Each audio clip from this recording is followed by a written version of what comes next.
All right, thanks for everybody for coming early so we can do a workshop, word, budget. So, you guys wanna start? I'll just kind of just capture the thing to make sure if you have anything to add. So as we evaluate budget and set up for the 24-25 school year, one of the big questions that came after our retreat is the things in the MSOCs we have control over, the things we don't. And so the workshop portion of this, of the study session is going to be focused on MSOCs and that. And I'll let Dan put this together, and so we'll go ahead and go from there. Okay. Yeah, as Dan said, was asked to focus on MSOCs. So Gail, if you want to throw it up on the screen there. And I think each of you have this on your iPad as well, so you're welcome to follow on there or on the big screen, whichever is easiest. So again, kind of just in the continuing series of, as far as what goes into budget development for public school finance, and we're going to focus today on MSOC, materials, supplies, and operating costs, just what you need, another acronym, right? So in finance, this is one that we use a lot that you'll hear us say. Salaries and benefits versus MSOC. Those are kind of the two big pieces to the puzzle. Salaries and benefits, which we talked about a lot before, is about 80%. Now we're going to look at that 20% slice, which is material, supplies, and operating costs. So anyway, first some just basic terminology. Fiscal year, again, for Washington Public Schools is September the 1st through August 31st. That's important because you will be approving a budget coming up here in the next couple of months. That budget has to be adopted no later than August the 31st because September 1st is the beginning, first day of the new fiscal year. Okay? It basically mimics the school year. It starts in the 1st of September and then ends at the end of August. Okay? The 195, the F-195 is what you refer to as the budget, okay? But that's the term. It's the annual document approved by the board yourselves for fixing and adopting the amount not to exceed the expenditure for the upcoming fiscal year. Okay? So that's what a budget is in its simplest form, is an authority to expend. So you will be looking at that, obviously, in reference to the revenues that you have and so forth. The 200, there is also a term called an F-200, which is a budget extension. We had to do this a year ago. Budget extension is necessary when the amount of your initial approved expenditures, when you are getting close to exceeding that number. And prior to exceeding that number, you have to adopt what's called a budget extension or budget revision at F-200 so that you don't go over your approved expenditures. And again, material supplies operating costs about 20%, and then OSPI, you got a lot, Office of Superintendent of Public Instruction. Okay. All right, next slide. All right, so let's look at some of these groups, the pockets of MSOC dollars and budgets that we do. We have what are called building responsible, and you heard that referred to a lot as the building budget. Okay? High school has a building budget, elementary schools, middle school each have a building budget.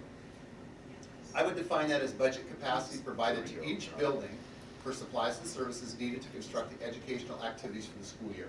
Okay? So this is, what's that? You said you had that word construct. Conduct. Oh, I'm sorry. What did I say? Conduct. It says conduct. Sorry, I didn't say conduct. So what we do is we send an allocation out to the principals as we work through this budget development process. In September, I send a worksheet out to them. Basically, it indicates the amount of budget capacity that they have, and then they spread that money into various different account codes. Okay? So let's say that a building is given $50,000 for their building budget. Principal, I will send that out to them. They will send it back, the worksheet back to me, and tell me where they want me to allocate that $50,000, what account lines, okay? And we'll make those changes. The second one is what I call non-building responsible, or NBR. NBR means budget capacity to cover the cost of items needed at a location, but are considered outside of their building budget, okay? An example would be, well, a good example would be annual reconditioning that we do for football equipment up at the high school for safety purposes. Okay, that's not part of the high school building budget, but those activities occur at the high school. Okay, so the cost of reconditioning those helmets is a non-building responsible for the high school location. Okay, extra time would be another example, is that they have some discretionary extra time. It's not part of their building budget, but it's tied to the building in which those activities occur. So activities are occurring at that location, but are outside of the building budget, or what are called non-building responsibles, or NBRs.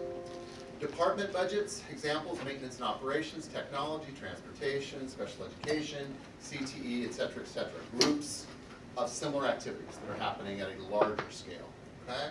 And they can span buildings. District-wide, things such as professional development, curriculum, district office, things like that. Those costs are split by a fourth. So when we do those at the end of the year, when I true up to the cost of doing buildings, all district expenditures have to be allocated back to buildings by what's called NCES. What we have to do there is we take the total amount of the district, we divide it by 4, and then each building gets 1/4 of that cost. Okay, as far as the ending financial statements. Okay. Next page. And before you move on. Yeah. The non-building budget, is any of that budgeted? Yes. So it is. It so is any budgeted. type of preventative maintenance is forecasted, like helmets, recognition of helmets, we should know that in advance. Correct. Okay. Correct. So we have an idea, Mike, generally as far as what it costs on an annual basis. And yes, I will put under extracurricular at the high school an amount that we estimate it's gonna cost for reconditioning helmets. Maybe it's $2,500 for the year or something But is like it, that. if there are so if you're taking an estimate, but if something needs to happen that we know what it is, are we getting that amount? Or are we just estimating what we spent before? If we know in advance, yes. Typically what will happen is we'll send the helmets in, they will say, certain number of them will no longer pass, they age out basically. As the helmets get too old, they have to be replaced. They can't be reconditioned. They can be reconditioned so many times. So they'll say, hey, we've got this many that can be reconditioned, you've got 10 that have to be replaced, here's the cost of the replacement. If we know that information, yes, we'll budget as close to that actual number. Same as thing for possible. preventative maintenance for other things besides helmets? Well, we'll clarify that. As far as non-building responsible, the maintenance will be done at a district-wide budget, through like maintenance and operations, not at a non-building responsible level. Non-building responsible typically, like I said, is extra time, discretionary extra time, or like I said, the example I picked was like, reconditioning of sports equipment, things like that, safety-related items that we have to do each year, so. NBRs is not a huge number. The predominant ones, like I said, would be in building budgets or your district or department budgets would be where the vast majority of the MSOC dollars are. All right, building a budget, the process. So basically what we do is we start, let's just say in March, April, we start looking at last year. So I look 12 months prior, okay? And we look at where we were, how much of the budget were we expended, and where did we end, okay? So let's say in March we were here. All of a sudden I look at what happened April through August, I see where we ended last year, I compare that in reference to where am I at now, 12 months later, and based on how things ended at the end of last year, I need to make assumptions for the remainder of this year. Is it going to be consistent? Was last year an anomaly? Were there new things this year that weren't in last year? And so forth. So compare the totals 12 months prior, identify distorting items that occurred during the prior year. Okay, like last year, we had one this year, we had a storm loss. Okay? Storm loss would be what I consider a distorting item. It's not something you expect every year. Now, we happen to have them 2 successive years, so it didn't become a distorting item. But for next year, we're hopefully we won't have one. So for this year, it is a distorting item. Identify items unique to the current year and estimate current year ending expenditures. Okay. Questions on that? Forecast, yeah. Do you have a graph of those? I don't. These are just this is just 10,000 foot just steps that I go through is All what right. this is. Yep. MSOC forecasting. So once I have a solid estimate on what I think my ending year for this year is going to be for 23-24, I need to start looking forward. I'm saying, okay, if I'm figuring I'm going to end this year at $7.2 million, let's say, in MSOCs. Then I start to say, okay, looking towards next year, what sort of things do I need to consider? Well, one thing that's definitely come to mind in the last few years, inflationary pressures, okay? What are inflationary pressures, all right? Well, we look out at things like, reputable sources like the Federal Reserve or something like that and look what they're going to make as far as estimates for the upcoming year. What can we reasonably control? And we'll get to a slide here in just a little bit. And again, I kind of put my spin on some things that I think is certainly open for discussion and debate. New activities or costs not contained in the current year. Let's say next year we're doing something completely new that we've never done before. Well, obviously those numbers aren't in my totals for this year. They aren't considered. They're a new activity for next year. Okay? Case in point, we're going to be in part of a cooperative program with the ESD for counselor services. It's a $50,000 contribution, I guess, where all the districts are contributing into this pool to hire these folks. But it makes it so that we don't have to. It's difficult to find those people, and it gives us access to those resources. We'd have difficulty in hiring someone. But that's a new activity. Okay, that's something new. Okay, it's going to be an outside payment to the ESD for $50,000 that we're not doing this year. So when you get this money, or not this money, when you are budgeting the money, and there are new things, do people how do you get that information from the others? We usually send out survey, worksheets and surveys of people, like I sent one out earlier where we looked at all the transactions that had occurred from April through August of last year, and I sent it out to various departments. I sent it out to special education, IT, maintenance and operations, district, and so forth, and said, are these things something you anticipate happening in the future, or were these just kind of anomalies that happened last year? And some were yes and some were no. Some were like, no, we're not doing that anymore, that was a one-time deal. Other ones, yeah, we're gonna have to continue doing that next year. So it's a mix. Some of those things are one-time, one-offs, some of them are not. Are they usually pretty good with their responses? Yeah, Okay. I think people got back up pretty quickly, yeah. So the mental health grant, for example, that was ESD applied for, I think, 10 slots through the Department of Education due to all the mental health issues. The $50,000 contribution from the district is $50,000 of what's actually a $200,000 annual cost. So this council will be available to our 2 elementary schools for 196 days and be able to follow them through at least part of the summer and provide some help. And so it was, we're paying about a quarter of the cost. That's the district's contribution. I actually tried to join going into this current school year, but couldn't find a counselor. And so we just received indication, I think over spring break, so I got the email that they found somebody. Yeah, let me clarify, I think it's a good value. It's something, it's just identified as a new activity. It's something we're not doing this year, it's a new activity. It is a significant size to where it bears, adding into the budget and identifying the budget. All right, so inflationary pressures, what can we reasonably control? We'll talk about that a little bit more. New activities, costs not contained in current year, we've talked about that. Make reasonable estimates for upcoming year. Okay? And remember, again, a budget is an authority to expend, not a guarantee the amounts will be expended. Okay? It's an authority to expend up to a certain level. All right, next page. MSOC history. We have some recent experience that tells us that we need to be sure we're very conscious of how we budget our MSOC. So example, MSOC budget for 22-23, just a year ago. We anticipated expenditures was $5.7 million, okay?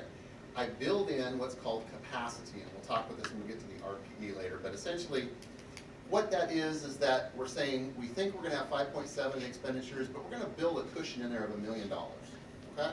I build in a revenue cushion of $1 million as well, but that gives you the ability to where you've got some flexibility should something fall out of the sky that's unanticipated. So our total MSOC budget for 23-24 was just north of $6.7 million. Our actual MSOC expenditures for 22-23 was $7.4 million. And because of that, it required an F200, talked about that before, budget extension in late August of 2023, because we were essentially out of expenditure authority. We had to increase expenditure authority so that we didn't violate that provision of the 195. Was that above and beyond the $1 million that was set aside? That's including, including the million, like is 6.7, we ended up at 7.4. So we were over that. Even we ate up all the excess capacity plus more. So where do we get the revenue for that, to cover that expense? That's a very good point, Dave. So what is ideally is that you build $1 million of revenue and $1 million of expenditure, so they're an offset to each other. There's no upward or downward pressure on your ending fund balance. Balance sheet. So as you spend, if you spend and you don't have $1 in revenue, what that does, it puts pressure on your savings, basically, on your ending fund balance. That's what we saw. We've seen that is that fund balance, there's been downward pressure on our fund balance, or the reserve. Coming out of our fund balance. Yeah, the reserve, the excess left over, your savings account. That was supposed to be 4%, personal. and then. So MSOC budgeting for 23-24. Now keep in mind, MSOCs for 22-23 grew very rapidly in the period of May through August, right, the tail end of the year. We're starting our budgeting process in March, April, and May. So we're finalizing our budget process just as these costs started to increase to the tail end of the year. So our budget for 23-24 is $6.275 million. I built $1.6 million in for budget capacity because I remembered that the year before we ran out of budget capacity. I didn't want to have to do an 11th hour F200 again. So when you say that the costs go up, and is it because things are more expensive, or are we buying things that we didn't expect to buy? Both. There's some of this. Some of this is going to require another level of detail. Yeah. And another level of detail would be is the greatest part of the MSOC expenditure comes from students that require services through an MPA. or if we need a staff member and we can't hire them on our own, we have to go through an agency.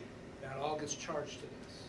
And so, in some ways, this is misleading if you don't have the full picture. So I built additional MSOC in there, like I said, because I didn't want to have to do a last minute revision again. So our total MSOC budget then was 7,870,000. This year is 7,812,17,000, excuse me. I'm estimating that we're going to be at about 7.2. Okay, and the primary driver, like Andy talks about, is cost for special education services have risen rapidly over that period of time. So I think our actuals will be less than the budget, but our actuals was 6.275 million, and we're going to spend 7.2. So we're actually over on anticipated expenditures, but we're still well within the total because of the budget capacity. But I want to say something, because I think this gives a more full story. If you look up to that top MSOC budget for 22-23, we have applied for 470,000 of safety net. Safety net is a reimbursement for these extraordinary expenses. It's above, I think, $38,000. So, for example, we have a student that's currently enrolled, that goes to school in Missouri, okay? A couple $100,000 a year. We get safety net for part of that. We have kids that go to various other programs that we can't serve based on our staffing. We can apply for safety net. So some of this money comes back, you know, and so it's important that we get the full explanation so you can see exactly what's going on. So of that 72,000, are we getting, or 7.2 million, are we getting more back then? The safety net, how much are we getting, what is our estimate for getting? Yes, back well, this we year? applied for 470. 475,078. something like that. We've put in the budget 413. 413, So yeah. there's just a little more conservative, because sometimes they ding you on a few things. Sure. But the point is that you say, gosh, that's just an extraordinary more expenditure. And that's the part where you got control over some of it and you don't on others. Meaning, the summer of 24 school year going into 25, there might be some students or a student that enrolls, but we don't have the ability to serve. So we've got to find a program to serve them in. So of that 7.2, Mhm. will that actually then be 6.8 because we'll get back 400,000?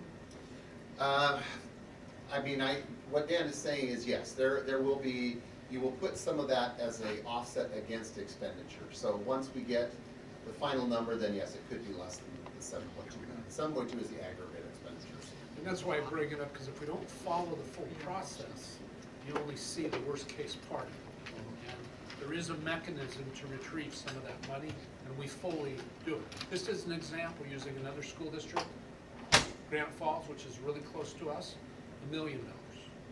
That's what they end up putting out to serve kids. I can't remember who I was talking to. They've had 3 kids move in this school year that require full-time nurses. Wow. That adds to your MSOC budget. No kidding. In an extraordinary way. So how I book this, I will book it as a revenue, which helps with your fund balance, but it doesn't lower your expenditures. Your expenditures still are what they are, but you're getting a revenue offset. Yeah. It's a revenue offset. So I just wanna aside from clarify. those things, as you drill down, you know, I think an important question is, okay, what are we spending more on that we didn't plan for? Because those are the things we should have a certain level of control over. I have a question. Yeah. Do we typically get reimbursed in the same school year, fiscal year, or is it typically the following? It's usually in August. August, usually in August, yeah. We'll find out May on the number I told you, this month, the next week or two, and then the reimbursement actually happens in August. So So it would technically, since August 31st is the end of the fiscal year, it would then still technically be in the same school year that the money was received? Correct, Okay. correct, yeah, well, even if some of it is received in September, we'll post it back, we'll accrue it back to Oh, August. gotcha, So okay. And that you it'll still stay within- budget for that revenue, or is that not budgeted? There is, hold that thought, when we get to the RP, I'll identify that, we look at the resource and program expenditure tool in the next hour, I'll go into more detail about that, but yes, yeah, short answer is yes.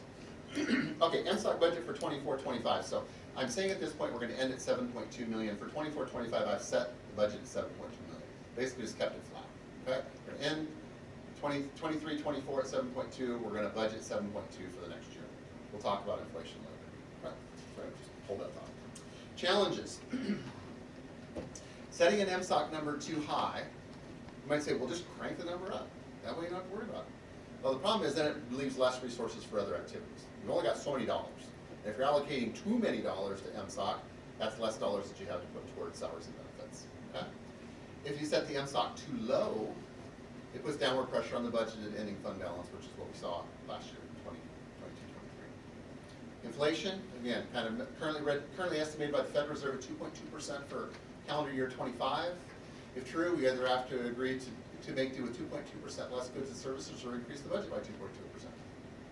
That's basically what it means. You know, if general level of cost of goods are going to continue, if you're buying the same goods that you bought the year before, they're going to be 2.2% more expensive. Or if you want to keep your costs flat, then you just buy 2.2% less goods. Those are your options in dealing with those things. Okay, next page. MSOC, this kind of just talks about structure, and I don't want to get too, but again, this is your object codes. These are your 5,000s through your 9,000s. Salaries and benefits are 2s, 3s, and 4s. 5s through 9s are MSOCs. So we're talking about 5s through 9s. Supplies are your 5,000 series. For example, like paper.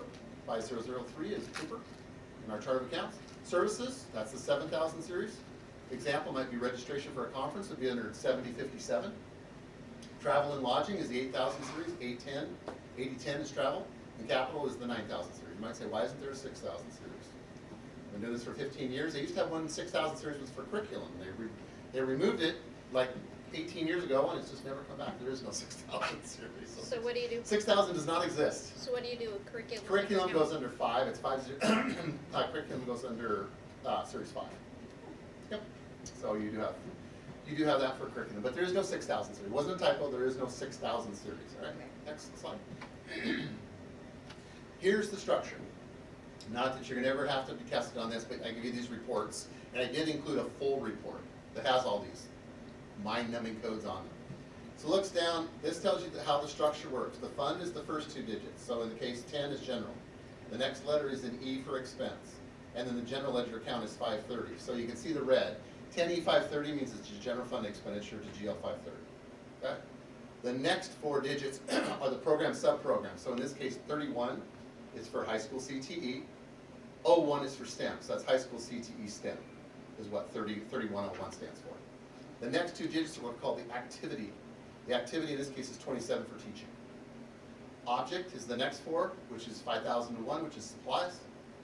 The next one is location. There's actually 2 more sets in between there, but I didn't go into those. Location, building responsible, which talked about building budget at the high school, would be 3200. Or non-building responsible at the high school would be 0210. And subfund, which is the last digit, is either a 1 or a 0. A 0 indicates that the expenditure is using state or federal resources, and a 1 indicates you're using local levy resources.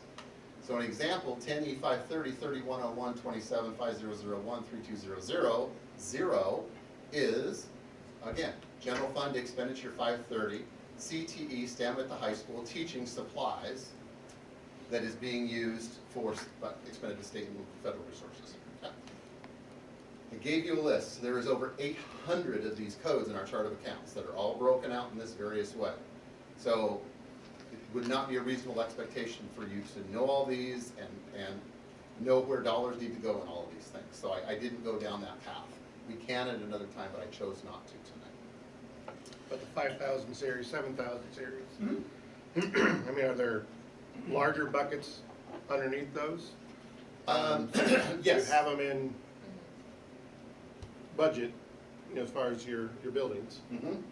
So you could break it down pretty quickly in the budgets, each one of the buildings. Mm-hmm. So you'd have 16 different categories there. You break them by location, yeah, that's And the then you can first do break. by departments, and you can do it by district-wide. So you can Mhm. break it down pretty quickly into those top headers. Yep, you can. And we can even sort them by whole dollars too.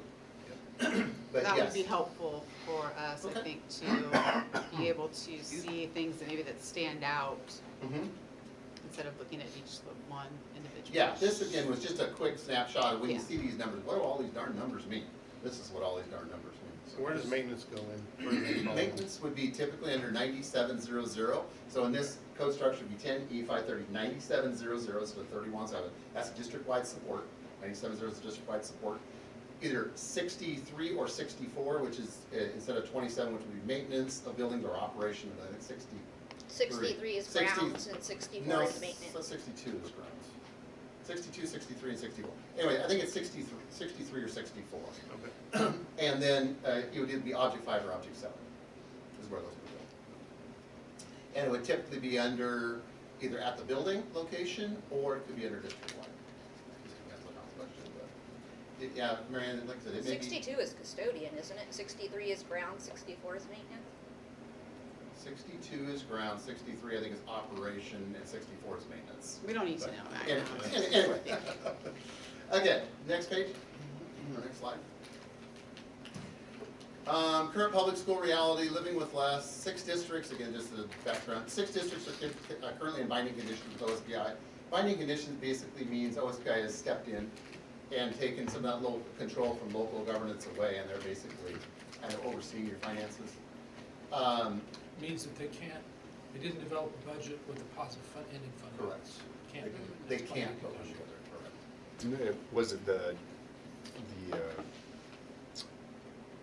board that couldn't figure it out, or they just didn't have the money to even make it? They didn't, I guess to overgeneralize, they didn't take care of business along the way. Got it. It took a little while to get there. The board was superintendent, business manager, the board signed off on it, but I don't know of all of their circumstances. It typically coincides with a double levy failure.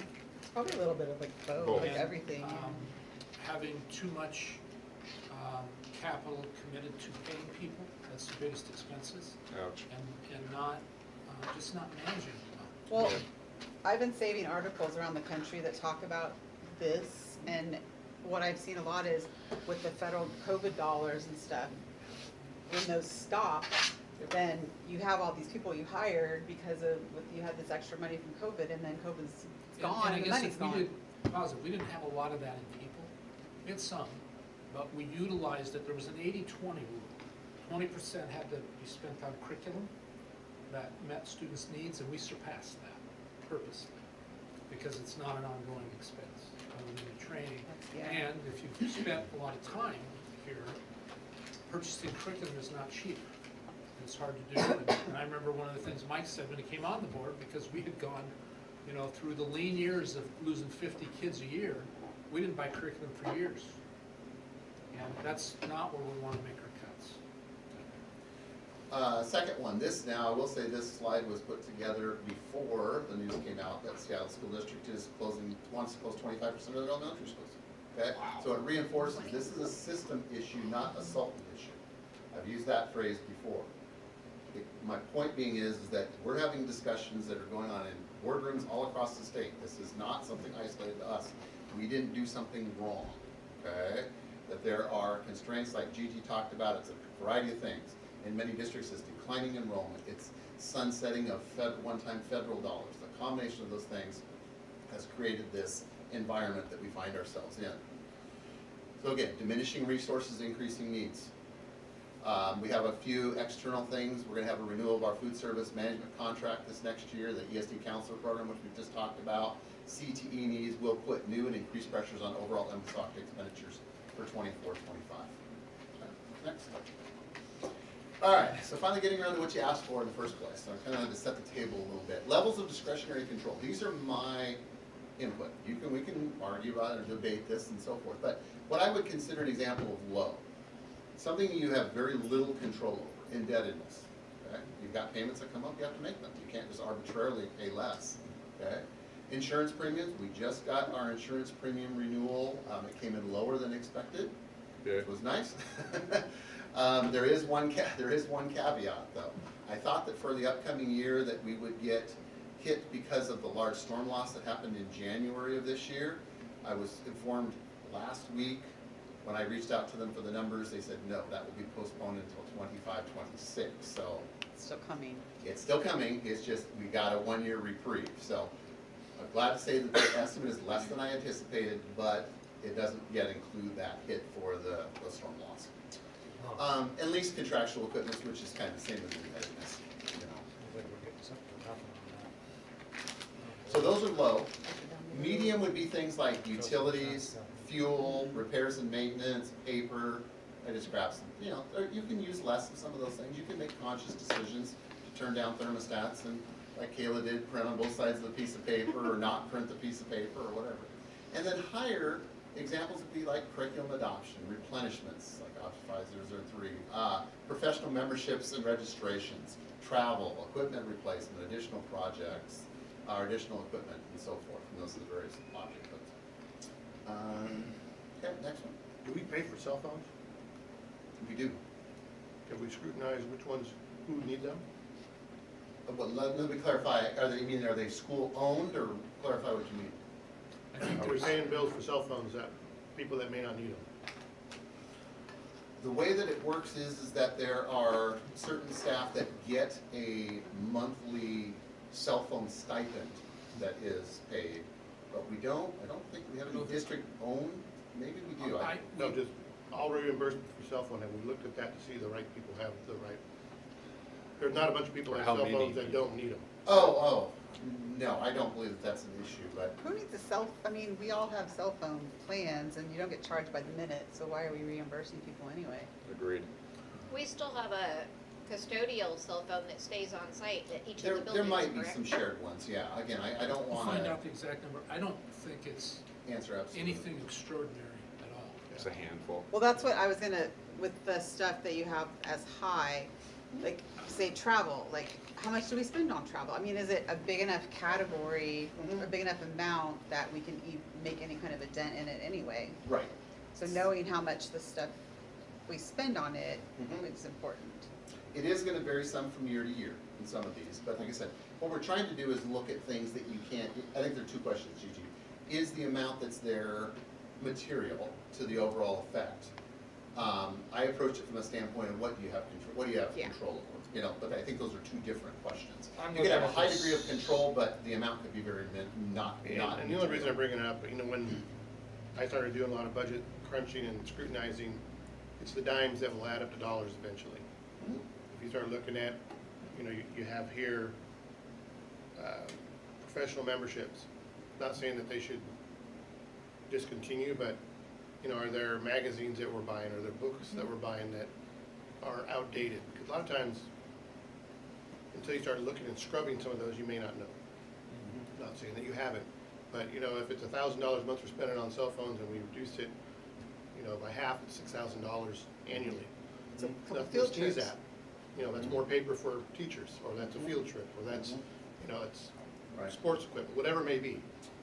So those are the things that I'm just saying, if we can just open it up and start looking at it.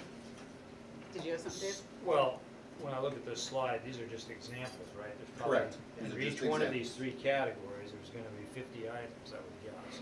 So Mhm. where is, we can actually devil into the whole budget and decide which one goes in which category, all right? We can, and that's where we can start to look and say, okay, Since we're on Which- this rabbit hole, go ahead. I have a question too. I know that the copy machines require you to enter a code to use them. Does somebody actually look through and see anomalies in overusage or underusage per person or grade spans? We have what's called a software called Paper Cut that tracks that, and Dave gets those reports. So Dave I monitors get those one. reports. If I make a copy, I'll get a thing sent to me. You use this many copies this Yeah, year. it's a little Everybody's got pop-up that. window. Yeah, So it is that's tracked. on there. So the answer is yes, there is a software that tracks all those codes, it accumulates to the person who initiated the copy job, and then Dave And monitors it's tied those. into this. Or do you monitor them? No, but Dave Moon just transmitted a message to me, and Dave Moon said, I review cell phone needs yearly. I add and remove all the time. He doesn't know who gets stipends outside of DNC, Charlie and himself. But he did just do a copier paper audit, nothing out of ordinary, and actually less copies than last year. Thank you, Dave. Thank you, Dave, for chiming in. Appreciate that. So yes, it is something that is being monitored. It's not just something that, we have free walk-up and people are using it for personal needs and things like that, so. Okay, the last page is, I would say maybe recommendations or examples, maybe would be another term that you could use for this, but given what we just talked about, given the things you can control or levels of control versus not control, these would be examples of things that you would have a high level of discretion over, okay? Meaning you could say yes or no. Building budgets, we're going to stop building budget spending as of the end of June. Typically, what we see is we see spending at the end of June, then we see them coming back and then doing additional spending in early August, trying to spend additional resources. Give you an example, last year at the end of June, there was not a building budget that had spent more than 90% of its allocation. School year is over. Okay, they've spent 90% of their allocation. So that tells me, okay, either, is that budget too high? Is that budget already 10% too high because they've made it through a school year with only 90% of that allocation? Or is it too difficult to get Possibly. supplies? Possibly, possibly. Are there too many hoops to jump through to spend That's money? very, fair point, fair point. So again, what we did, and we did this, used to do this quite diligently, is that people would place what they called their ending year orders before they left at the end of June. And when they came back in August, there really wasn't any of that. Basically, you were done at the end of the school year. So we're gonna try to get back to that again. That's a past practice that we're gonna try to get back to. Is it because they have 10% left and they're like, well, we didn't spend all of it, we need to spend all of it That before? use it or lose it sort of Yeah, is that mentality. I would say, we've talked about this a fair amount, and I can only think of one time, and I've been here a little while, that a building went over their budget. And that was in this school prior to the current principal. But are they spending up to the budget at the very end of the year because they have that leftover amount? Well, So that they, that's, two things are happening. Either they are spending it because you're always trying to get what you can, Mhm. or they're pre-ordering for next year based on what they have left. There's a couple ways to look at it. That's a good idea, though. But I think generally the principals all do an exceptional job with their budgets. I haven't run into any problems with overspending. and while we talk about that, our next meeting, are we gonna have a policy change so they can spend their own budgets without? Yeah, I would like to Jumping have, through all the I'd hoops. like to have current policy and procedure aligned with what the board would, that published to align with what you. By next meeting? Okay? Thank you. Okay, so again, just kind of going through this quickly, summer projects, we can, take a pause on those for any big ticket items over the summer. Do we know what those would be? That would be or- a better question for Charlie, but typically summer grounds is when you do your bigger projects for grounds during the summertime, because the kids aren't on campus, you have access to, if you're needing to disrupt things and tear things up, you would do that. But if we were to make a conscious decision not to do anything of any substantial size. Reduce building department budgets by 5%. I talked about the fact that they were at 90%, okay? At the end of June, everybody was about 90%, okay? Well, if we split the difference in that 10%, take 5% of that back and basically make those budgets 95% of what they were. Summer feeding program. Our summer feeding program has really declined a lot over the past couple of years to where it is to be blunt, a drain on resources. It costs us to run a summer feeding program. We spend more in labor than we collect in claims. for How many meals served. kids do we feed though? What you have to do is you have to hit about 60 in a day to break even. That's your break even point. We hit 60 one time last summer, one day. Do we advertise it? We do. Well, We do. We typically, our communal feeding site is at the middle school. So again, what I hear sometimes is, well, it's too far for my child to walk to the middle school. I get that.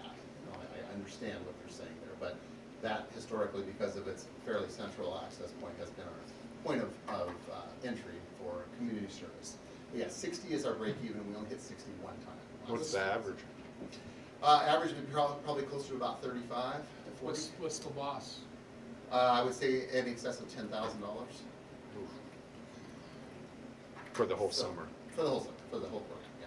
Cut cell phones, one before. So was that lunch daily, or was that a once a week? Lunch daily. Daily. daily. That was daily lunch? I think we need to advertise it better because Yeah. I hardly saw anything about it last year. And, I mean, feeding kids, I think, needs to be And there are above cell definitely phones or. several families right in the area that a lot of Well, kids I let's get see the go there. exact number. Yeah. So what they're going to get, what families will also get this summer, this event to make you feel maybe a little bit better about the decision, it's what they call Sunbucks. It's a new program. They called it PEBT previously, or Pandemic EBT. They've changed the program. It's called Sunbucks now. And essentially Kayla's gonna work with me. Kayla, Dave, and I are working on this, where we do an upload of our families that are pretty reduced families, and they will get a direct payment, basically, like an EBT type payment, into their checking account for the summer months.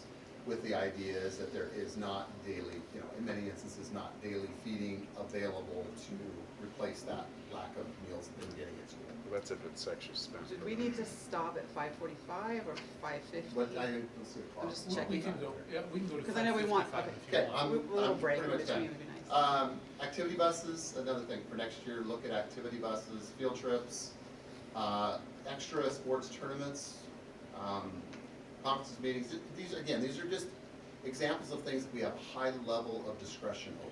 Things Not like saying field that they're the best trips, to do. sports, activity buses, all those are things that personally I don't wanna touch. Okay. Just Because That's that's, all it's for the half of those are kids. levy items. We need to Well, cut no, things I that get that. don't have to do with the kids really. So I asked Charlie, the activity buses were taking home about 40 kids a day, okay? That fills into your ridership. Ridership is how we get our transportation allocation. I've asked Charlie to calculate what it's contributing to that. Then we can look at the actual costs and do the math on the whole thing. In this community, it's very difficult to cut those things out, just because the kids that need it the most, the ones that don't get it. And when we have offered as an example, at the high school, a 0-hour program, meaning a class that starts before school starts. The very kids that need it, are the ones that They can't can't do it. get there. That's why when we did And the that's the scheduling problem. committee, we And nixed so I've that. asked him to cost this out a little bit, and then Dan can figure out what's it cost to run these. There's 5 buses, because it's such a big expansive thing, and so there's certainly a cost, but our ridership is set to go up by, I think, 150,000 next year. We've done the spring one, and then we'll have 2 more, one in the fall and one in the winter. And provided they end up about the same or higher, then our allocation will increase. So you want to be careful, there's Charlie right there. Oh, look, I He's didn't here know. to answer a question. Okay, while we're waiting for that, the bond election, what's the estimated cost to run that? To run it was $25,000. We got the bill for the last run was just north of 25,000. Were your ears burning, Charlie? As Dan, you were putting it though, that's 2 impact fees, right? Yes. So if we go by that as a measure, you know, that's, Yeah.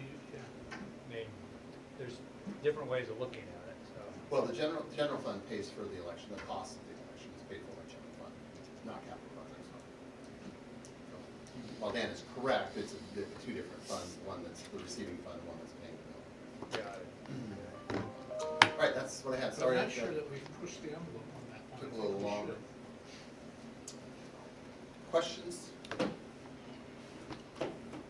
I'm just gonna throw it out here. Have we looked at salaries, or as far as increases on non-representative contracts?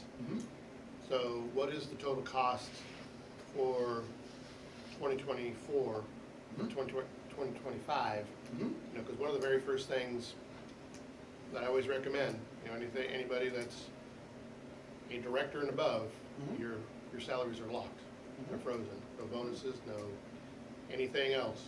If companies in dire straits, and we're talking about reducing in other areas, you know, one of our primary reasons that we're here, and primary reason we're kids.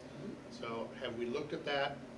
You know, what budgeted dollars are set aside for that for next year? 3.7% for your certificated classified administrator salary would be about $91,000. Okay. And that's for school admin or? That would be for principals, assistant principals, district, Charlie, myself, Dave Moon, How much did you Kayla. say? About $91,000. So Maybe you increases? have on this last a lot slide, of $350,000, is that what your I'm saying you example could shows, say- or is that what you're actually targeting? I think that, again, that number would be if, not saying that you should, but It's if you what, it's an uniformly, example. That's what I if you thought. uniformly did or did not do all of It's an those easy things, answer. you could see the savings up to $350,000. Right, so that's not your target, that's just an No, that's example. just an example, based on those items there. Do we have a target? I think, yes, dovetailing in, yes, we Leave do. with $1 million in our fund balance, because we can't hit the Well, I 4%, wanna know how much so, we're out, yeah. I think we'll go We'll over talk that about that in at the the next- study So on session. the IPD, one of the challenges is the state puts this in place. We get, I think, about 1.9% of the 3.7. And that's a problem. And so, of that 91,000, of all those groups that you mentioned, I don't know how much, we probably get 30 of that, as a guess. I'm just guessing. It varies by group. I mean, Now, it do we varies have by to group. give IPD? Is that something that, since the state pays us for part of No. it, do we have to pass that on? You don't, we typically have, it, it's in some contracts. Yeah. I think the language says you have to demonstrate that you have at least passed through the amount of which you were funded for. Does not mean that you have to pass that amount on to each individual, That's but what I in, was- Right. in aggregate, if you received an extra $1 million, let's say, you need to demonstrate that in total salaries and benefits, you've increased your pot by Right. at least $1 million. Okay. But it doesn't, it's not prescriptive that it has to be person to person. So one of the challenges, let's just use $1 million as an example. Let's say that the school district for the IPD got $1 million. Passing it on to everybody costs $1.5 million. So you can see where the problem is, Yeah. you know. And So the again- $30,000 is what, I'm not to guessing, say we're on the hook, but yeah. if it's 1.9%, then we need to. Yeah, look at that. usually they give us less for classified because they don't fund them fully, yet we can't operate without a strong classified pool of staff. And we've talked about that before, that's the prototypical school model, that's another presentation that I've done for you previously. So, yeah, the class, unfortunately, right or wrong, the way the model is set up now, our classified staff, we are the most underfunded for those positions based on the current model. Is that our cost of hiring and staffing those types of positions, there's the greatest disconnect between the amount we receive and the amount that it costs. Why don't we take a break before the meeting, but Sure. Kayla or Dan, can you guys let Charlie know what our questions were? Our And any other question was questions? on the activity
reflect that all elected and appointed board members are present and our student rep is also here. Thank you for joining us in our workshop also. Pledge of Allegiance.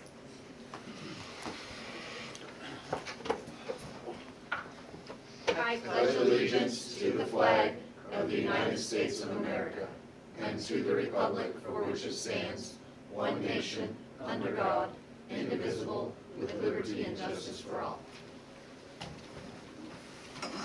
Any changes or additions to the agenda?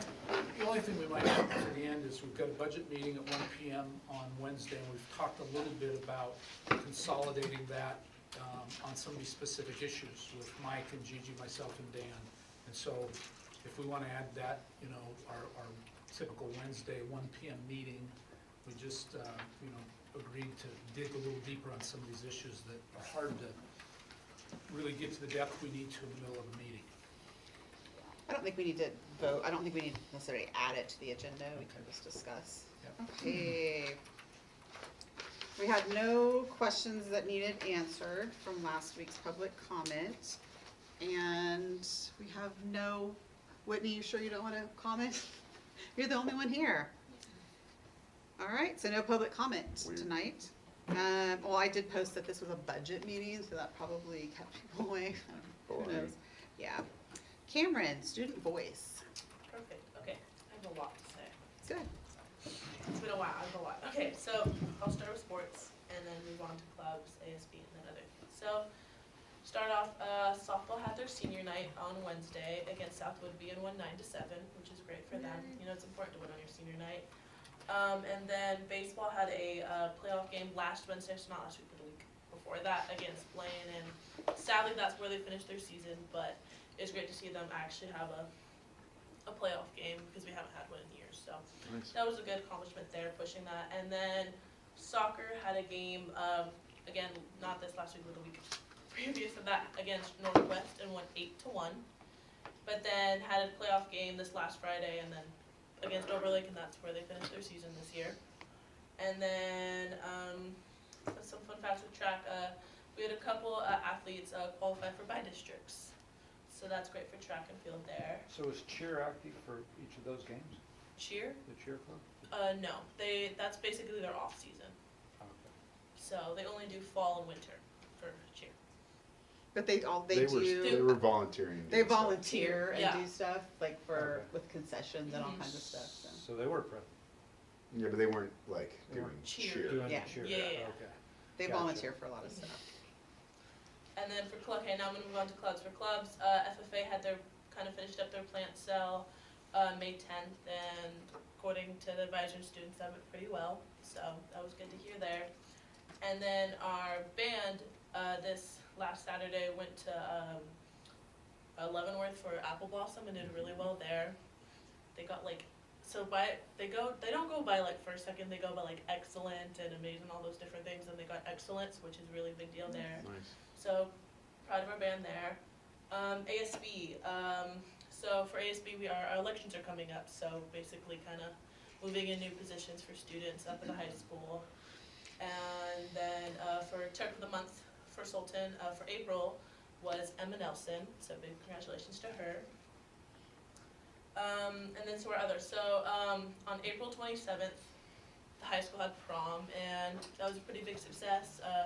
Juniors are made some revenue for that, for their seniors trips and things like that, and sounded like kids had fun, what I heard from students, and so that was enjoyable.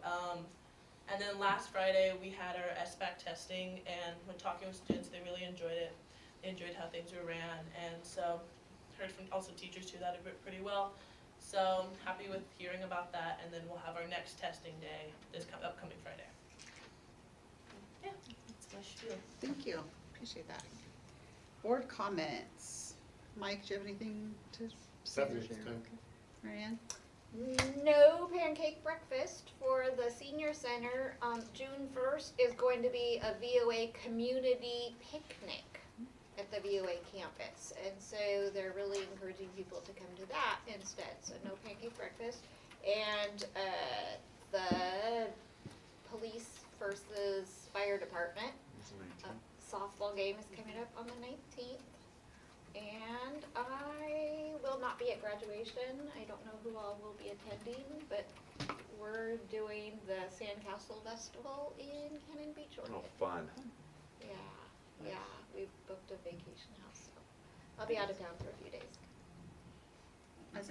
When do we find out the results of the testing? Some of it starts to come in fairly quickly, then there will be, like, I can go in and look at some of it right now. It'll go through a process where you correct any errors or whatnot. Sometimes they have students duplicated and different things. But I think it's within a month or two, but I'll find out for sure. It's a lot It takes a faster while than it because used to be. teachers have to go.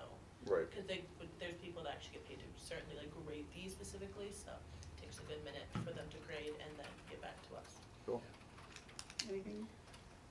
No, I'm gonna go, that's this Sunday is the police versus the softball, right? The 19th. It's And today. that's, 19th Sullivan Sunday. Education Foundation puts that on, and, you know, as of even a few weeks ago, they'd already raised like $3,000. Awesome. And so McDonald's, which is a, you know, the current owner in that whole organization is a big community supporter, and so if it's like last year, and I think it is they will be on site and they do a fair amount of donation of whatever, so I think they're on track to raise quite a bit. And if you donate a certain amount of money, you get your name on the t-shirt. I volunteer at the VIC on Wednesdays, and there was information there that the money that the Sultan Education Foundation raises from the tournament will specifically go to scholarship for HOSA student that's going on to higher education. Awesome. I'll just add Safe Stop needs volunteers still. And that's Fridays? Yes, and then 6 have to a 9 p.m. volunteer application you can fill out, to be able to do that.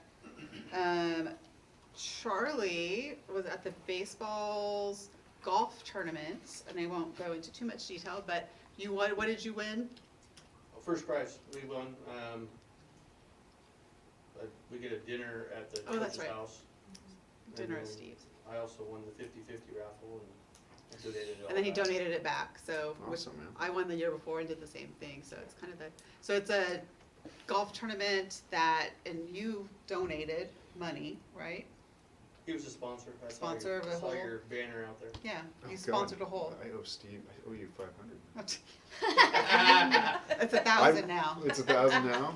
So people, if you don't know what it is, baseball's done this for 3 years. They do a golf tournament, and all the money raised goes back to baseball. Turk Fan Club kind of organizes it and does it all. So shout out to those people that were there for like 8 hours volunteering that day too. And Cameron was there this year, but it's a lot of fun. Did you guys get a check? It was so wet. Alas. It was Ask not him. necessarily wet, it was just aggressive.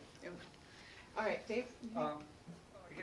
I guess that's more of a question. Are we gonna evaluate our Turk mascot at some point? Yes, Is that that's on the somewhere? list. It is, or, so, Yeah, I'm not sure what meeting that will be, but Next meeting. will next be the- meeting. okay, good.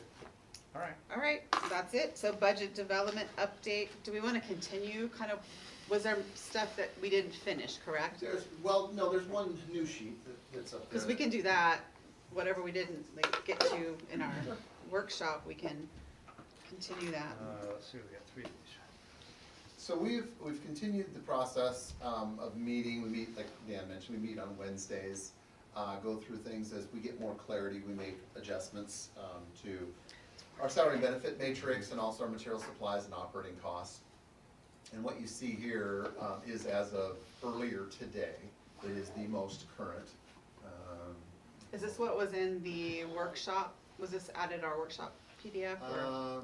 Kayla, I don't know, when did they get this, the So one that I this gave was to you this added afternoon? when you emailed it to me in the PR. Okay, like I said, mid-afternoon today is when this one came out. So we don't have this one on. Well, if we just refresh it. It's in Scroll down Word to doc. the be on top, top, Kayla, I wanna make sure, Correct. you scroll down to the. Okay, Is that right? but yeah, we need that comment that's attached to the $8.7 million cell. This one? Yeah, I need that comment. I just loaded, okay. Is that draft 12 up there? Yes, draft 12. But is this in the board workshop meeting or the study session? So the Yeah, one I the one I posted, have. Hmm? Study session. Thank you. So what do I need to do, hit reload? The one that you got on Friday, this one supersedes that one.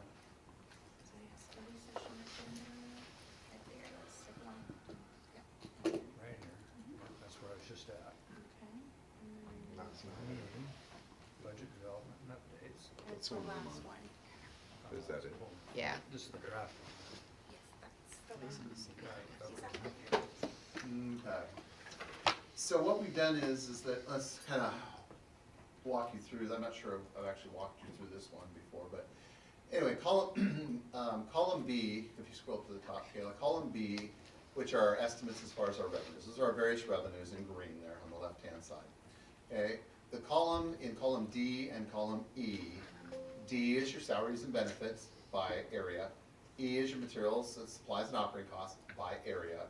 And then the proof just says, are your revenues exceeding your expenditures or vice versa in those various different areas, okay?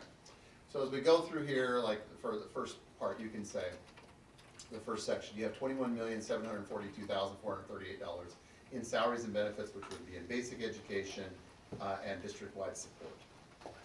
To offset that, you have your revenues on the left side.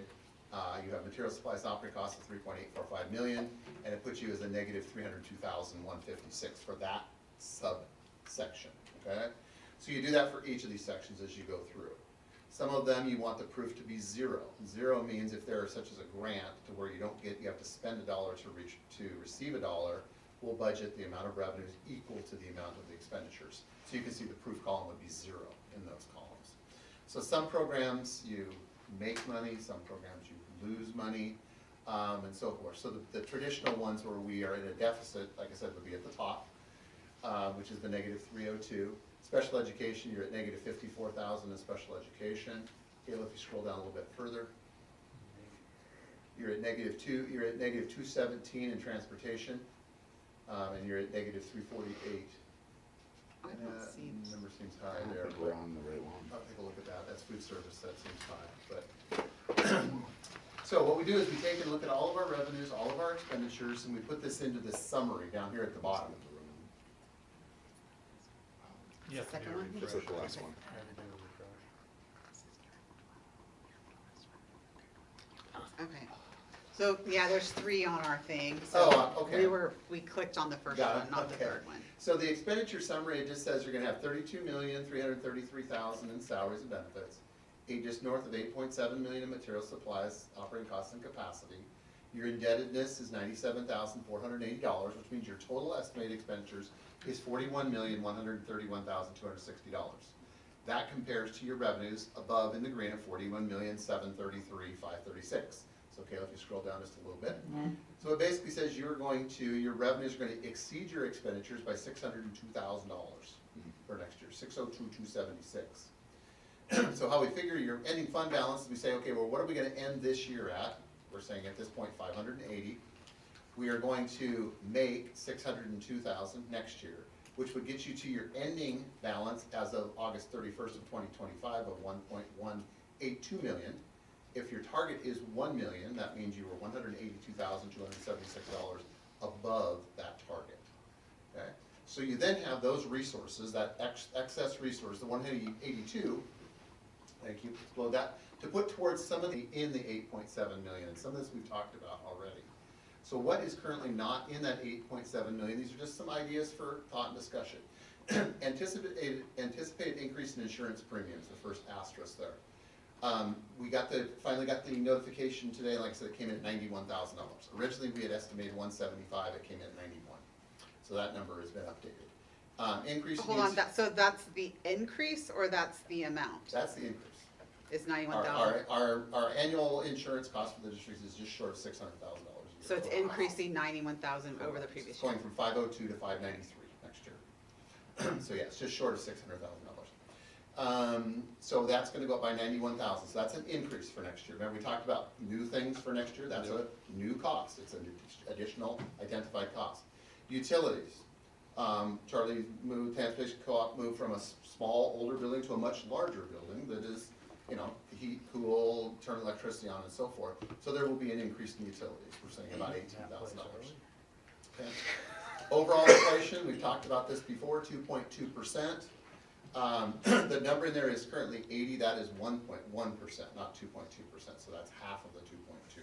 And I'm the one that directed that change, just because the things that were being proposed to cut, this has gotta go before that, in my opinion. The counselor co-op program with the ESD, which we've already talked about, $50,000, that's gonna be something new for next year. CTE discretionary MSOC has been a topic that's come up a number of times, is giving the CTE program access to more discretionary expenditures for material supplies and operating costs. So that amount is still to be determined, that's what, oops, that's why there's question marks there.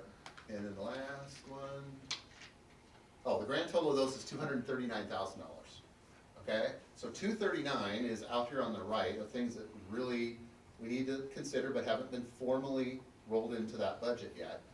As compared to on the left side, Kayla, if you go back, so you're at 239 versus 182. So you're you don't quite have enough resources to deal dollar for dollar with all those things on the right hand side and still stay at your $1 million fund balance. So we're what, $60,000 short? Approximately, yeah, the difference between the 182 and the 239. But this changes like multiple times, it seems like in a day, so how do we even know how close we are? 'Cause we Well, keep getting not multiple times in a updates. day, we don't get to. Seems like quite it. that. About twice a week usually is what it tries Well, to change. So, But it changes a lot. so last year It's- you put 1.6 million into what I call slush fund. Capacity, yes. How much is in here now? Go up to the top, 1.5. So look at lines 37. So line 37, other entities, you can see there's $1.5 million in revenue and $1.5 million in expenditure. So this year, if we only went over $1 million, why Cut don't we go our, back to $1 million? cut our slush fund and, You can, but it doesn't, I have to cut both sides of the equation, so it doesn't change the bottom number. I can cut it to $1 million and $1 million, but the total isn't gonna change. There's not really dollars there, that is capacity. It's capacity, so you don't have to do a budget extension at the 11th hour. Yeah. Historically, we'd always done $1 million. When 22, 23, when we had to do a budget extension, like I said, this year, I moved it to 1.6 million, just because I didn't wanna have to be up against it like it was this year. As an example, we take on the high school, the gym floor and all this stuff. We pay for a lot of that stuff up front. We didn't plan on paying for it. But if we don't have $1 million capacity or a little higher, then, and we said, well, we go 200,000 over what we said our budget was gonna be, we have to do a budget extension. but you have the capacity, and then where's the money to spend up to that capacity? In this case, you would have insurance recovery, so it is a good But example. If we're saying though that we're budgeting, an extra 1.5 million, 1.6 or whatever, Mhm. that's, our capacity. Mhm. If we don't have the money to spend up to that capacity, Why is Grants. it there? Lots of grants. so it's just it's a maybe we'll get this money? Well, This it's essentially, this is how it would work in a perfect world. Let's say that all of a sudden you had someone that, a donation just fell out of the sky and they gave you $1.5 million. They gave you a $1.5 million check and you went around and spent that $1.5 million. This model would work perfectly, because you budgeted a $1.5 million windfall, unexpected windfall, and you've now expended that $1.5 million and you've accounted for that potential activity happening, and all life is good, okay? The flip side of this is, let's say that you go out though and you spend $1 million, but you don't take any revenue, you just spend. What it does is it pushes your fund balance down Well, yeah, directly obviously. dollar for Yeah. dollar.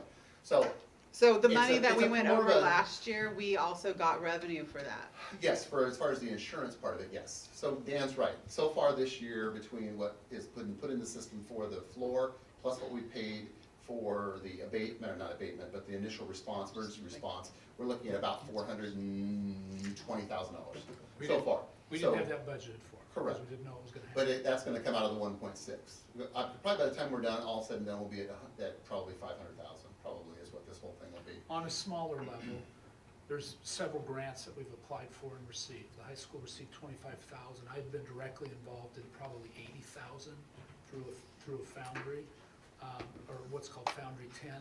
The League of Everett, Big win and vote.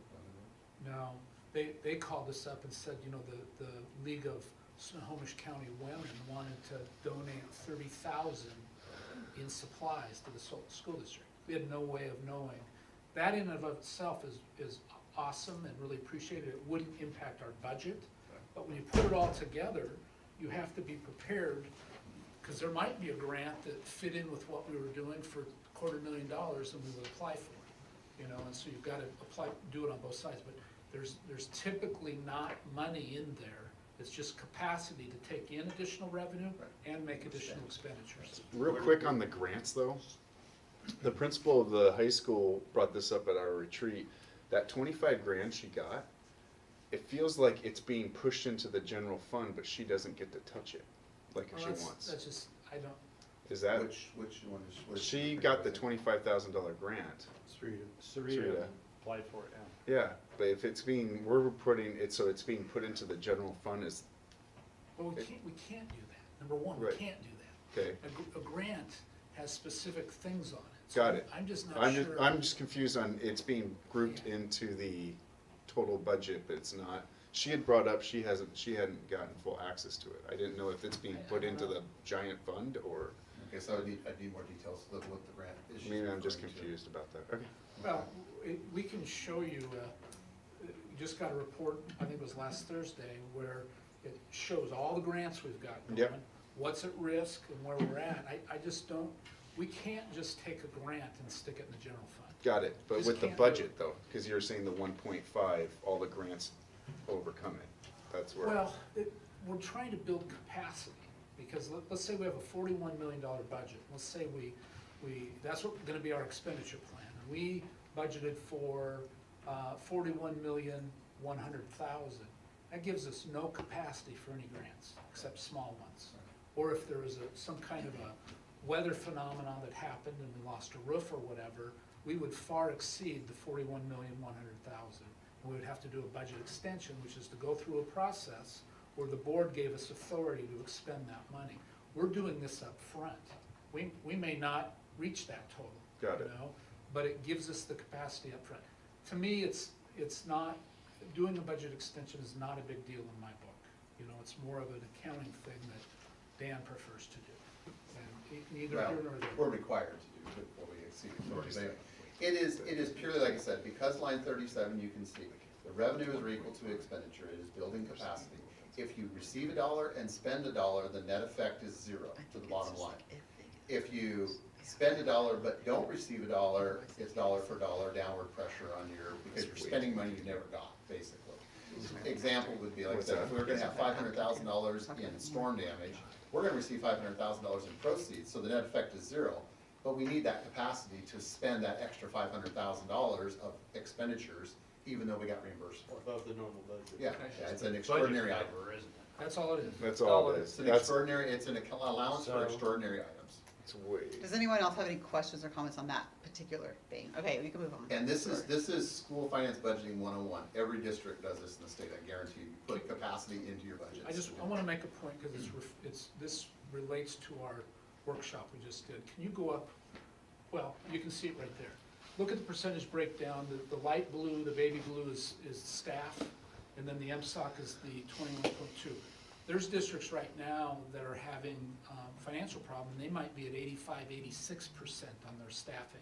Ours is artificially low, and this is where the MSOC comes in. We have to hire some staff through agencies, because we just can't attract the right person that would serve certain needs, and that's why you see it on the MSOC side of the ledger.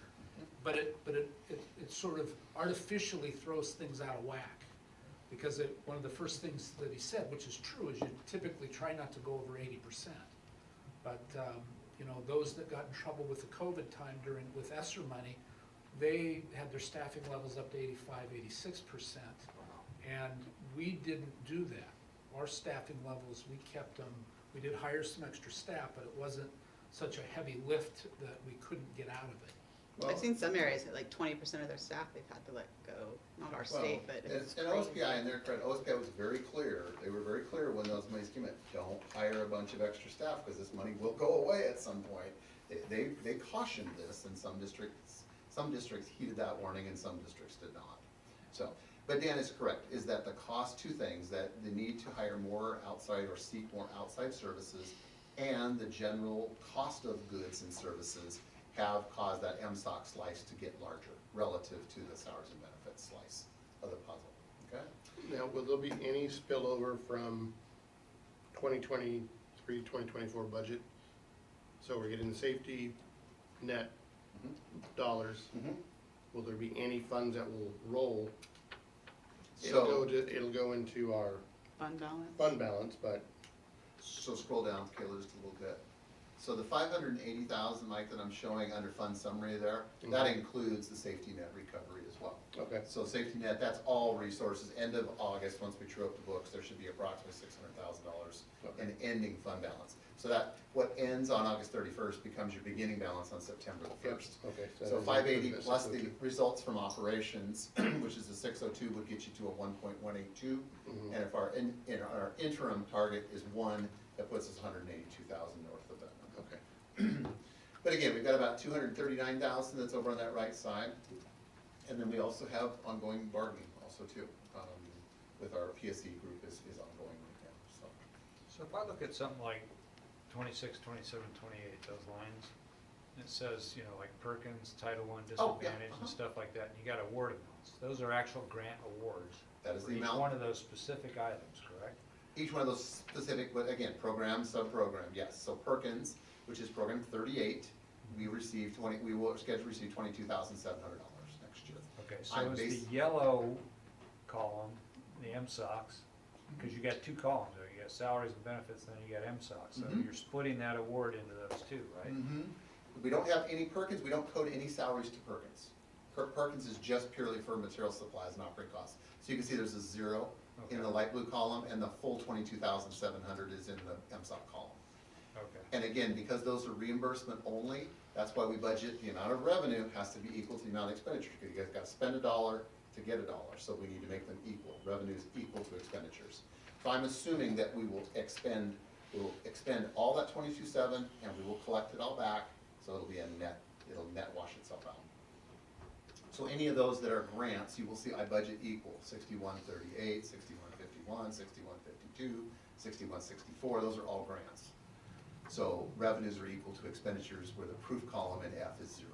There's no difference between revenues and expenditures. Okay. So we've made this interactive, and so that we can, there's a couple things that we probably need to talk through, where we can make some decisions, because you can see right now, if you move this right column over,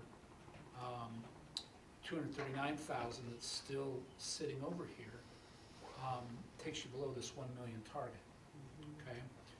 Within this 1 million target, or excuse me, within this side of this ledger, there's $110,000 for an athletic director that we haven't spent in previous years. And that assumes that it would be added as an entirely new position. It's been either in the hands of the assistant principals, which is not a good idea, or it's been in the last several years with our previous athletic director.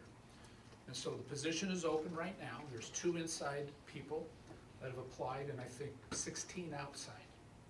And so I think for the sake of trying to figure out, if you added 110,000 to this, you're now at 292, okay? And so that's not all that we have to do, though. So that's not included in here at all? Not included in there at all. It's built into this, but these are the things you need to talk about, so you know exactly what's in there. So it's built in where? Well, let me point, here, Salaries let and me just budgets point it for here on the benefits? screen. Let me point on the screen. Then that would be yes. Will help you follow a little bit. So what Dan is saying is built into this number, your total salaries and benefits for the district in the blue column, is the flexibility to hire your athletic director internally or externally, okay? Where is that up there? It's not, it's just, well, it would be embedded in basic ed, program 01, so it'd be up at the top. But anyway, it's included in this total, that's what he's saying. So if you did an outside hire versus an inside hire, it would be more expensive, but the cost, the capacity to do that is in here. And that's what he's referring to. So what's the difference So if why you, wouldn't, yeah, if you do somebody from the inside, what's the difference? 110,000. But 110,000, but if you're Savings. if you hire somebody It's a savings of outside, 110? Would be Yes, and savings of whatever it's the difference is, complicated right? because hiring inside changes the staffing profile a little bit. And that's why it's 110. The salary was posted aligned to one of our administrative lines. I think it was assistant elementary principal, something along those lines. And so, and it's posted as a classified position. So if you hired entirely outside, then we would have to fill something inside, and that's why it's That's why it's not the full amount, or we would have a step. If you, So what is the You're not difference? you're not being clear, Dan. So if you hire So- somebody from the outside, that's 110, right? But if you promote somebody, that's gonna be an increase in salary, but what is that increase? Because we wouldn't take that down by 110, we would only take it down by whatever it's that difference is. $110,000 cheaper to hire it inside. So There that's you the go. amount. That's, Okay. you worded that, 110,000 bro. cheaper, so There if you you go. hire Yes. somebody from the outside, it's gonna cost 190. No. Some, it'll cost more, but yeah. Yes, the difference between doing So it the internally savings is versus 110. externally is Okay. 110,000. Because you're Okay. talking about That moving makes sense now, right? staff positions around, and if we hired on the inside, then we move somebody internally, and that's why it's not as expensive. But then you have Then you have to another slot replace you their have to spot fill. though, right? Got it covered without going through all of the different moves. We have an extra ELA spot at Sultan Middle School, English Language Arts. We have 2 people at the high school that resigned in English Language Arts. If you hire it all the way on the outside, it's an entire new Okay. position. So it's preferred to move somebody on the inside, which is cheaper. If that's our So primary Charlie, goal. have you applied?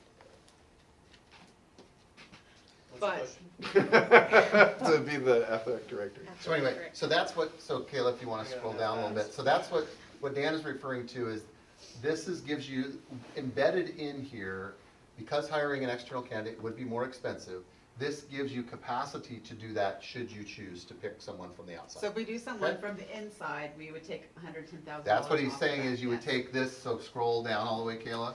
What that does is it reduces this by 110,000, which increases this number by 110,000. This So- goes to 292 and some change if you were to limit yourself only to an internal candidate versus internal or external candidate. So, I get all that. Okay. Here's what I don't get, is what is it preferred, specific question, is it preferred to move somebody from the inside or hire from the outside?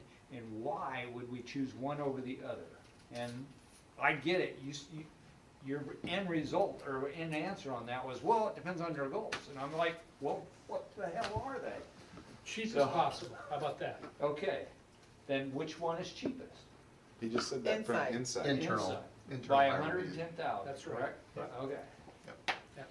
So it's gonna, That's it's, right. I guess, a question of, do we want the best person for the job, And the no only matter reason- what they're in, what We they're do, from, and that's or? why I gave him the answer I gave him. I think we always want to go forward trying to get whatever the best scenario is. The best scenario might be inside, but here we are, we've spent a workshop and part of the study session talking about budget. I can't in good faith go hire an AD on the outside. So you'd That's like why I gave the guidance answer from over there. us as to All which right. way to go, Thank you. correct? What do you guys Now I'm- have thoughts on that you wanna share? I think we should, get the right person, but if the right person is internally, we should, We should if look you at have that 2 first. people that are very close, then we should probably lean to an internal Charlie. hire. Is the inside person, do they stay as a teacher and have a stipend as an AD? 100% AD. 100% AD, so they would not That's teach. really the difference in this new model, is 100% versus having 1 foot in and 1 foot out. We need to do more to support the programs and Agreed. make sure that we're dealing with issues when they come up, as they come up, and have a vision that the community is involved in. Whether the right person is inside or outside is a secondary question in my mind. Okay. So no matter what, it's a full-time athletic director position. Full-time. I think Full-time. saving the money would be preferable, but I do think that we need to at least interview the people. I would like to see some of the coaches involved in that process. And what do Absolutely. you guys think? No, And I I- agree. I agree. And I didn't, so we've developed a process. Screening of the applicants is happening this week. Next week will be the interview process, and we'll do it just like we would for a principal. There will be a community component, there will be a staff component, coaches or whatever, and there will be a primary interview team. And from that, lots of people will get to give input. Ultimately, we need to have a full-time AD, whether they come from inside or outside, it's gonna be an interview process. The 110,000 is what's got me kind of frozen, so to speak, because I think under normal circumstances, we have wonderful people that can probably do the job, but the farther you open it up, the bigger candidate pool you get, The candidate pool's huge, because I think people are shedding these kinds of positions right now, not hiring them. I mean, if we weren't having budget problems, I think we'd all, we would say, don't worry about the money and what, but. it And has to so be the part of hundred and decision. 10,000, without getting all of these moves exactly right, I think the job is posted at 139 to 156,000, okay? If it's hired completely outside, and I don't have to move somebody from the inside, I save a position that I would otherwise have to hire, and that's where the difference comes from. Okay.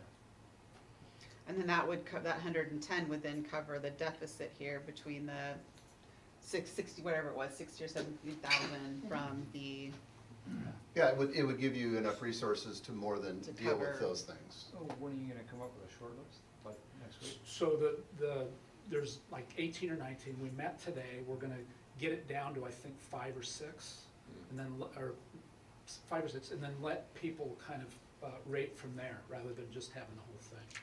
And when I say rate, the coaches can come in, I think did you get word, Jared? I have not, so the last conversation I had with Crystal was she was whittling it down to 10 Okay, 10, candidates, and then the coaches were gonna come up with their feedback. yeah. She asked me if I had a list of that, to get all the coaches. So we try to provide involvement in a lot of different ways, and one of them is the screening process.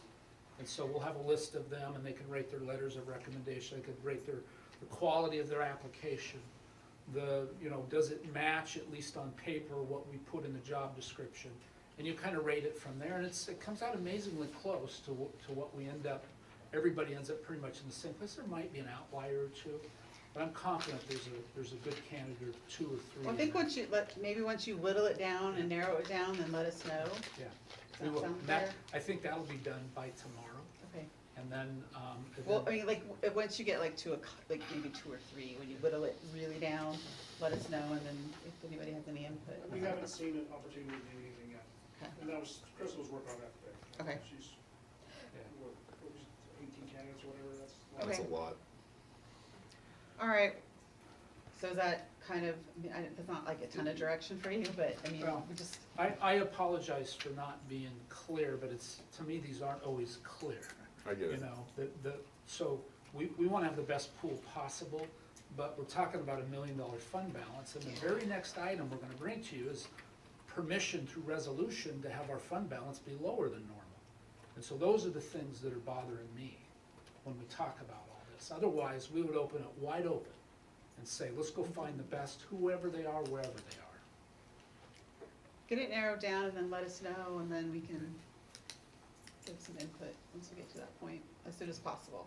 Did you want to touch on the CTE also? Yeah, so the couple other things we need to do, that need to talk about.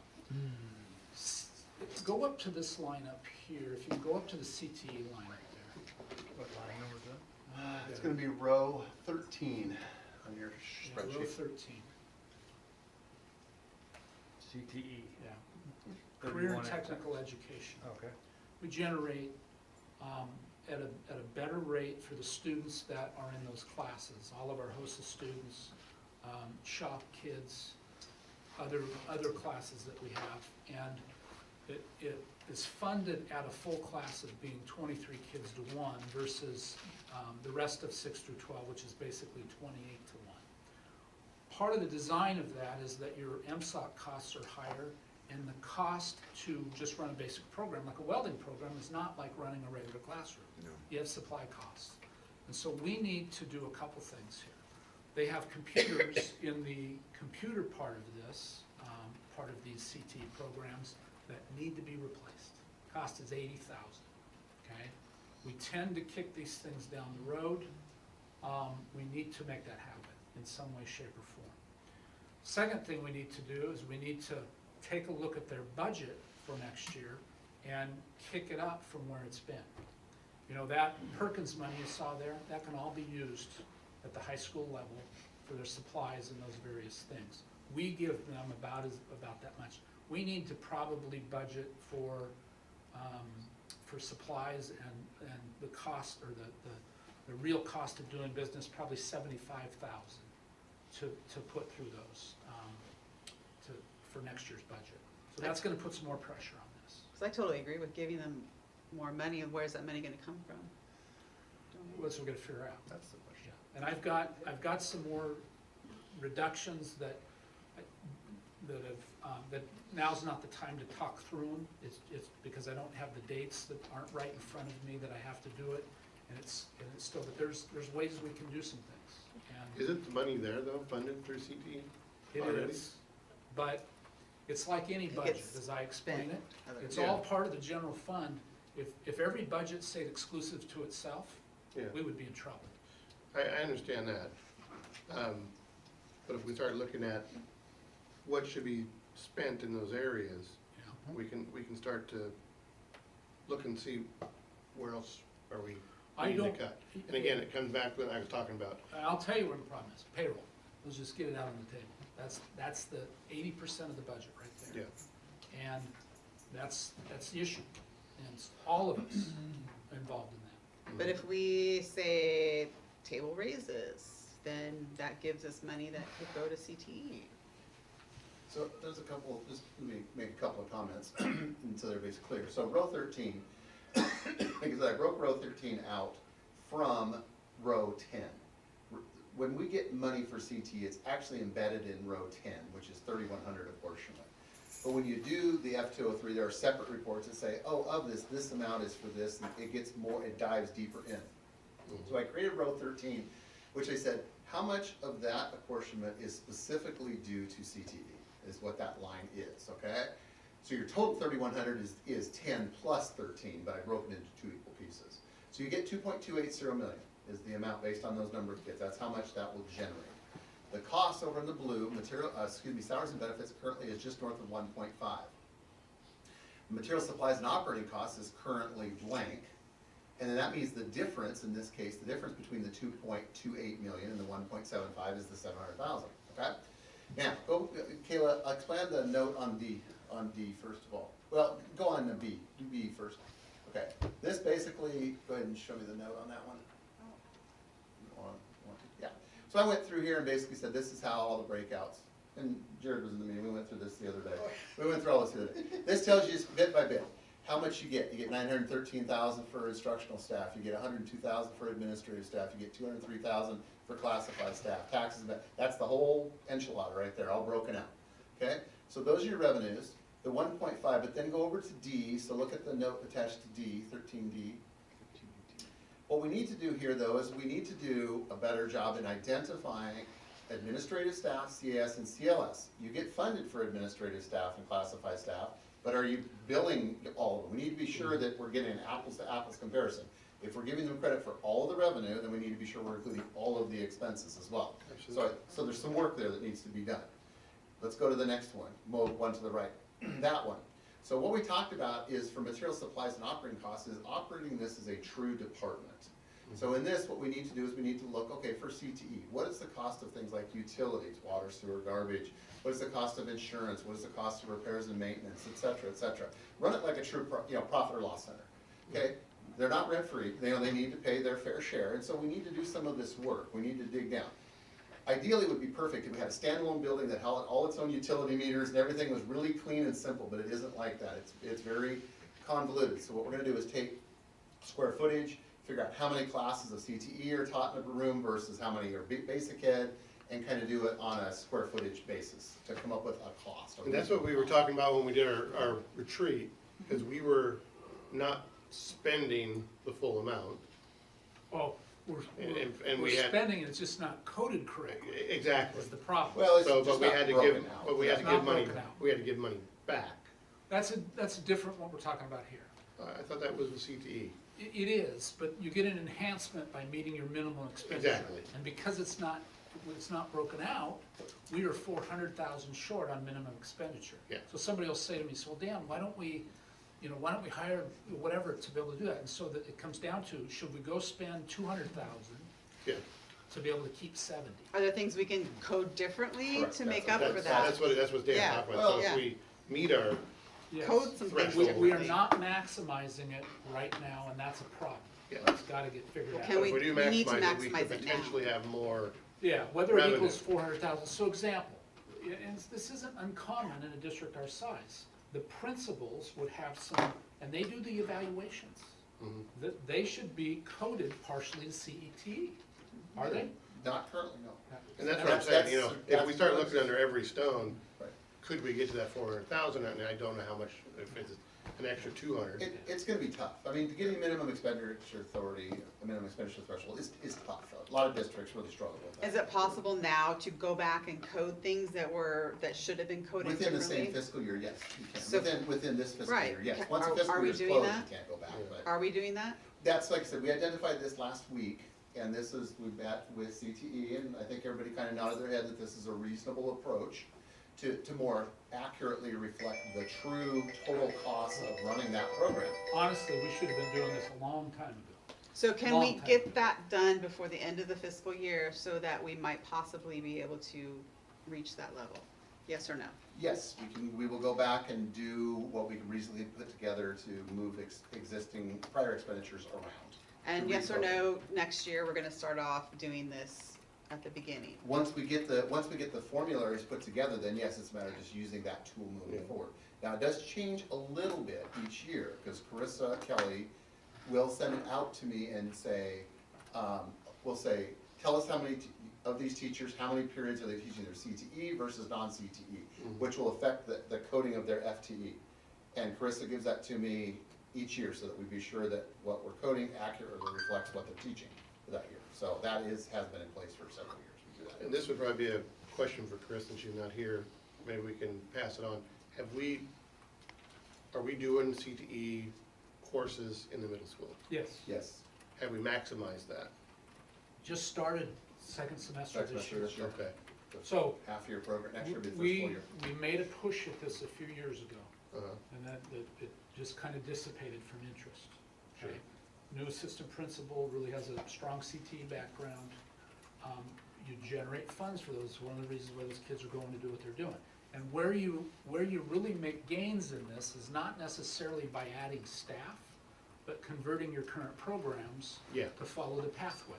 Exactly. That's how you really get moving quick. Yeah. Otherwise, when you have some of the class sizes that are low and you're adding staff, it doesn't make a lot of sense. Yeah. I'm just, you know, in the high school, I'm not sure. Carissa, Sarita, they're gonna be the experts, things like art. Are those falling under CTE and a pathway? We've talked about that one, I'm not sure that it necessarily does. But Yes, the art Art, can't, because of the B codes tied to that instructor. So the B code and the CTE don't. yeah. I mean, I know that you can develop them. I had- That's a bigger conversation, sorry. Yeah, I know it's a bigger, but I'm saying, long-term, if we're getting better funding from certain pathways, yeah, maybe It makes it might sense. be worthwhile, maybe not this year, but if we're gonna be in the same type of budget crunch the following year, it gives us a full, 16 months ahead of time to try to get curriculum or get things written up appropriately, propose to state or change classes or courses. So there is there is an agreement that obviously the number that's in salary benefits currently is low, because there should be some additional justified positions that we can code to the CTE. There is nothing currently in MSOC, so every dollar that column D increases by, and every dollar that column E increases by, decreases column F. Okay, so at some point, column F, when we're done with all this work, will have a more reflective number of truly what is left over, what is the excess, as far as the amount generated versus the cost, full cost of running that program. Salaries, benefits, material supplies, and operating costs. Is that number 100,000, 200,000, 75,000? I don't know, we're not to that point yet. I but think we will getting get all there. of this set up correctly will give us a much clearer picture, because Yes. it looks like you got 700,000 sitting on the sidelines. It's not accurate. No. Well, we don't have any number in there for it. Okay, so when you're doing salaries on here and you're budgeting salaries, are you budgeting in for salary increases? Or Correct.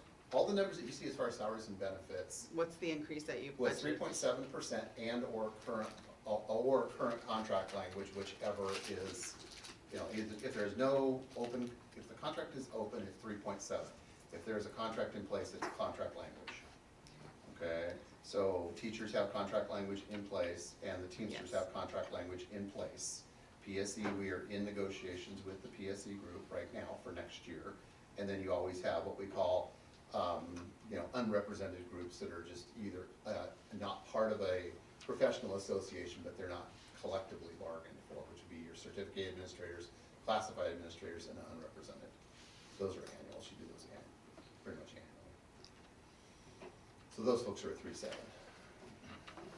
So Mike and I and you guys are gonna meet on Wednesday to go over more details for the MSOCs, correct? We were tailoring how we want Wednesday to go right now, so yes, Okay. if that's what you'd like to look at. we will And make that then for us. we need to hear about the athletic director, cause that lets us know, cause if we have that 110, then we can meet our million. So that's kind of important to know. So another place to take a look, and this can help, but it doesn't, if you look at the prototypical schools funding model, there are places where we're staffed higher than that based on what we believe is need. But you can skin it down. One place where I know for sure that won't work is school psychologists. We are set to have 2.5 next year. We get funded for 1.5, okay? All of that, I think we have one that's our own employee. I think everything else is part of the MSOCs because it comes from the agency.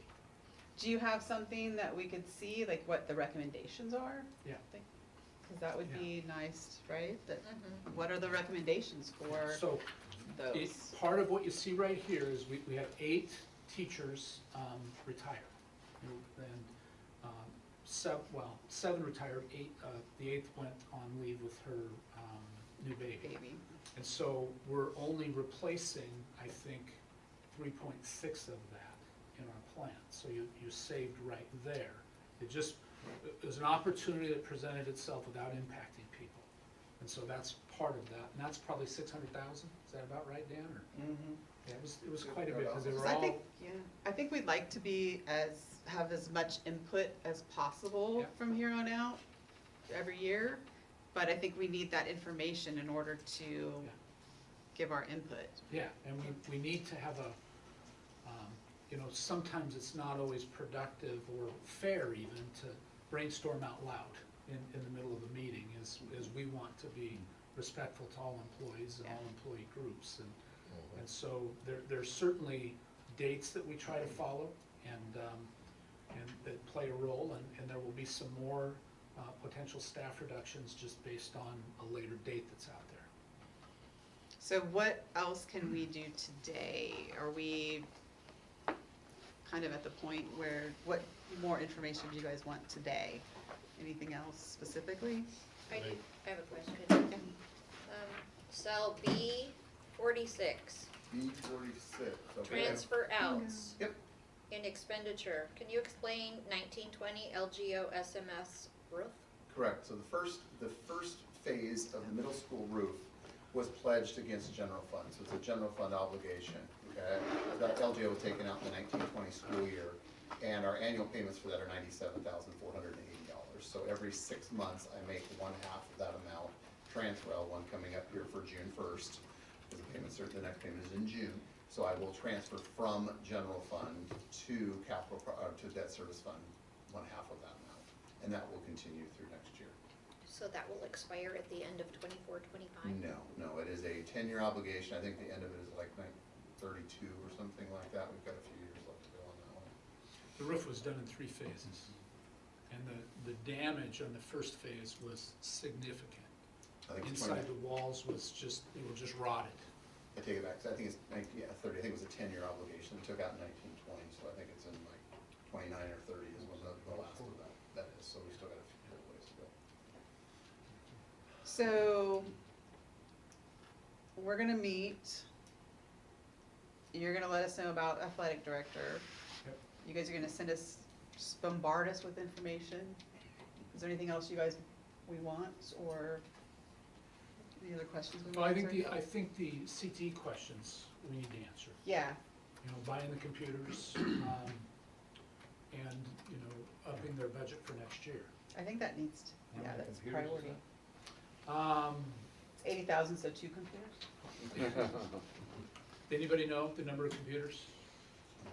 Dave's We don't listening, have he Dave could chime in. here to do There's it. 2 classrooms. 2 classrooms full of computers with the most up-to-date software you need to So do about kind of what 60? they're doing.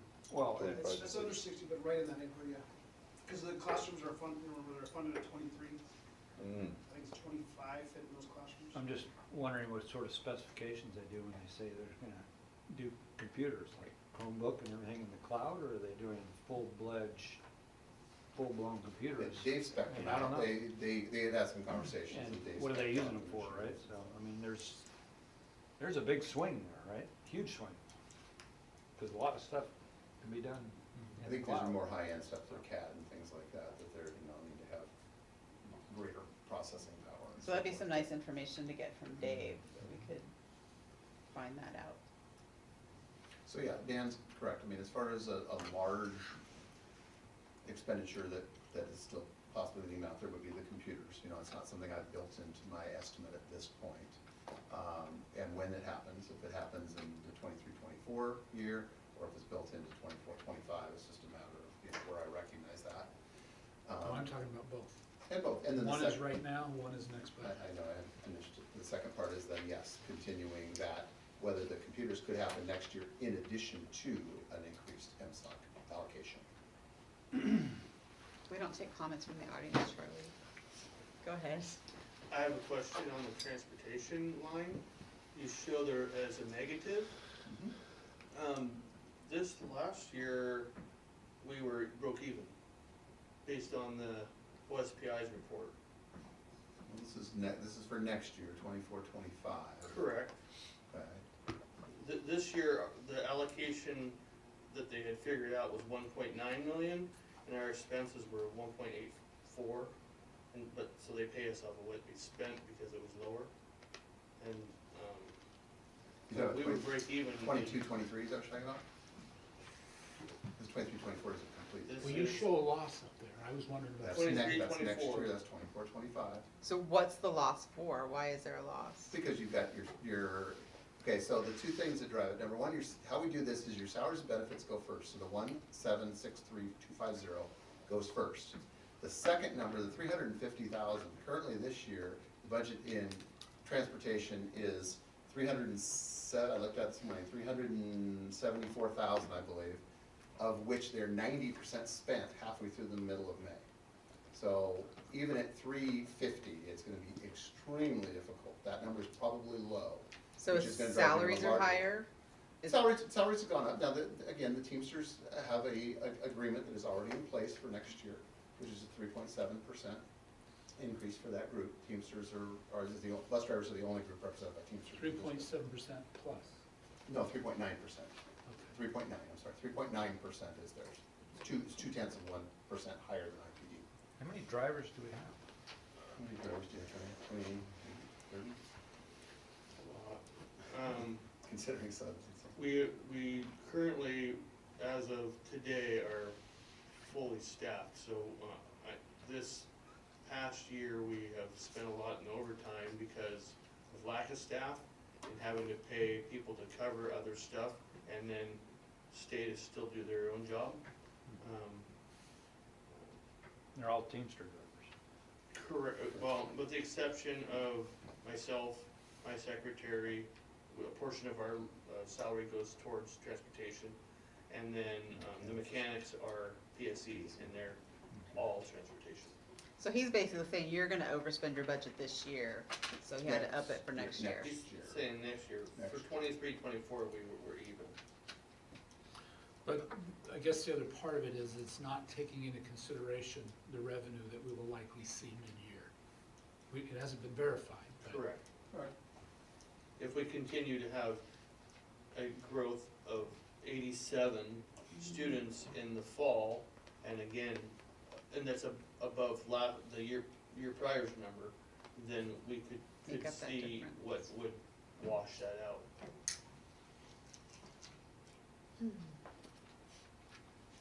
Thank you. You can make it more difficult. What else you got, Dan and Dan? So we will prepare, if we did all of these things, AD in, AD out, and then with the CTE stuff, let you know, moving this part over. I guess, just real quickly, does anybody have this was listed the inflation at 2.2, I cut it in half. Does anybody have a comment on that? Do you feel like we should stick with that or not? Going into next year? Yeah. Well, You wanna cut, I wouldn't cut it in half. no, it Well, seems it's already low to cut, me. the It's already- 2%, It's gonna make two all point the other two. things Constant harder. at 3%, actually. It's gonna Yeah. make all those other things I talked about harder. Mm. So those are just things you gotta weigh against. So the 80,000 is 1.1, right? We want Thereabouts. accuracy, don't we? We do, but I guess I'm, you know, 2.2 we seems took low a to me. number that an agency produced. So maybe it's accurate, maybe it's under, maybe it's over. Well, So if we do 2.2, that's 160, the news doesn't, that's another $80,000 we need to come up with from Where did you somewhere. get the 2.2? Federal Reserve for calendar year 25, that's their estimate. well, they haven't been right so far, though. I mean, again, I tried to pick somebody that is not a conservative think tank, not a liberal think tank. I'm trying to find the mid-road here, so I thought that was a reasonable one to use. So 2.2 is what they have stated Okay. as of now. Certainly could change. But yes, what the 80,000 is a 1.1.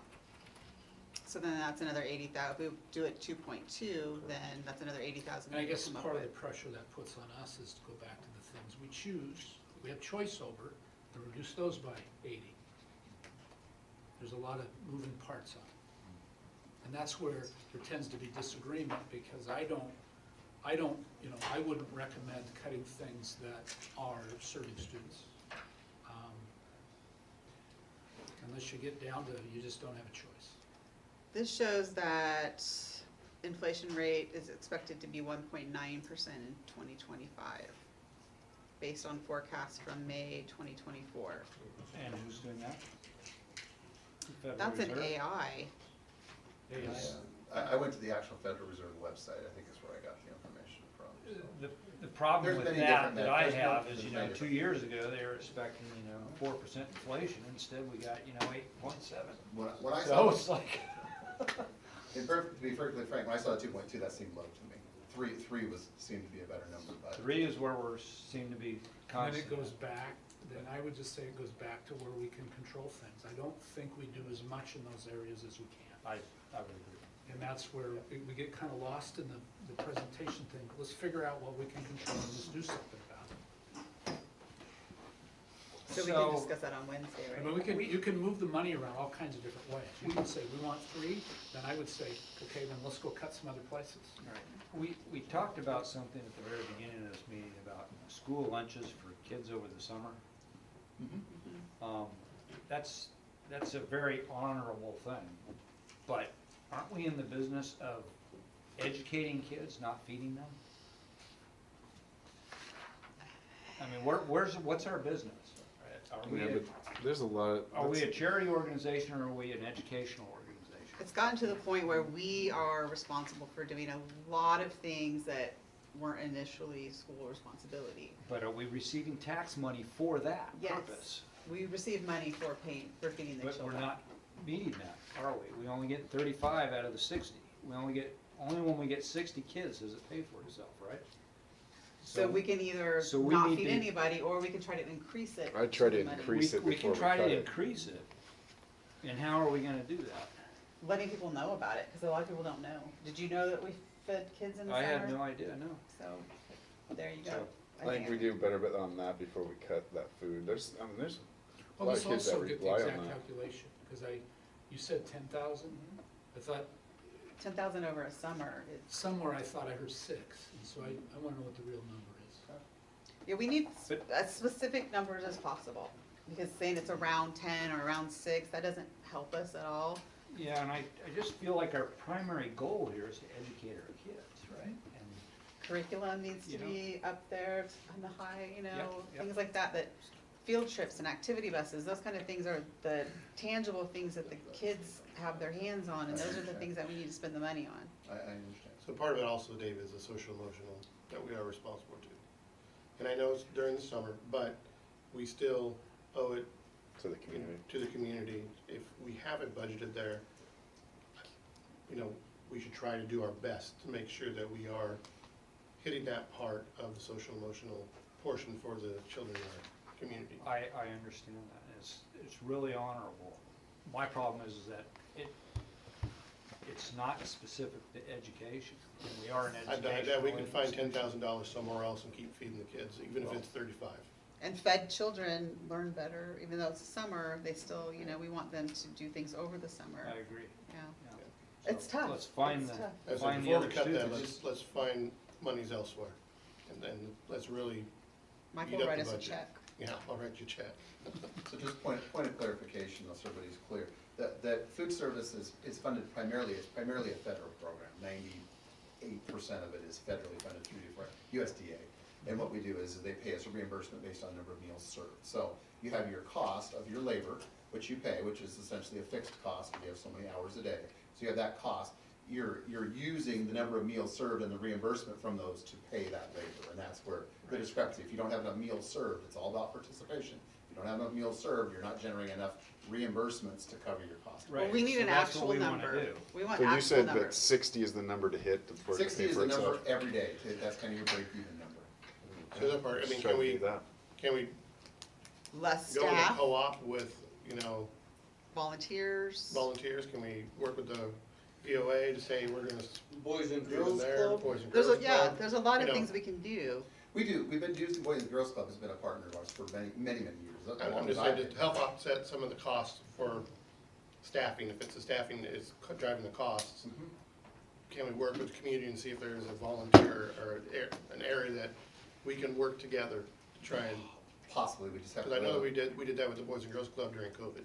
Yeah, the only thing we have to look at is collective bargaining agreements, and if that's taking work away from, union contracts, would be the only possible problem there. All right. All right, thank you. And I think we should look Thank back you, a Neil. couple years and see what our staffing levels have been, and see what differences there are, rather than just this past I don't think session, that's right? gonna be much The of a. program's I think changed so, that dramatically over the last 3 years, from very large to very small and kind of in between, so we can, but it won't be a complete apples to apples as far as the scope. Okay, we have approval of resolution 2403 for school year 24-25, which suspends portions of the policy 6000, which basically says we're okay with lowering our fund balance. So Dan? Yeah, this resolution just makes it public with board approval that we have had different numbers over the years. I think probably 20 years ago, after some real difficult budget times, it was at 6%. And 6% of the prior year's expenditures was difficult because of some of the discussions we're having to keep in your savings account. And then I think we moved it to 3.5 at one point. It's been 4 for several years. With the challenges happening right now all over the place, we are in good shape by not losing enrollment per se to go along with the cost of things and the escalation of different things. And so my recommendation, and we've had discussions about this, would be to approve this resolution to suspend for 1 year policy 6001, which requires the 4% of the previous year's expenditures as our ending fund balance at the end of the 24-25 school year. I think we've all had a chance to look over this. Mike, do you have any questions on this or comments? Main comment is, we need to get better. That's my big, we can't do this again, No, so, that's my only comment. agreed. Marion, Isaac, Dave? No, it's Okay. good. Can I get a motion to approve resolution number 24-03, suspension of minimum fund balance requirement for 2024-2025? Motion to suspend resolution, or pass resolution 24-03, suspension of minimum fund balance requirements for 24-25. Thank you. All in favor? Aye. All right. Done. Capital We need to facilities. sign this one? Yeah, Kayla will have one. Okay.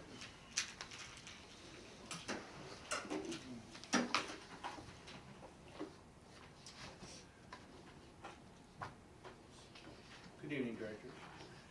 Has everybody had a chance to go through that whole document? Not the whole document, I got it halfway through it, sorry. Such a great read. It's not, but it's this is a tool that we use to gain impact fees. It's a growth plan that we submit to the county and the city to be parts of their growth plan.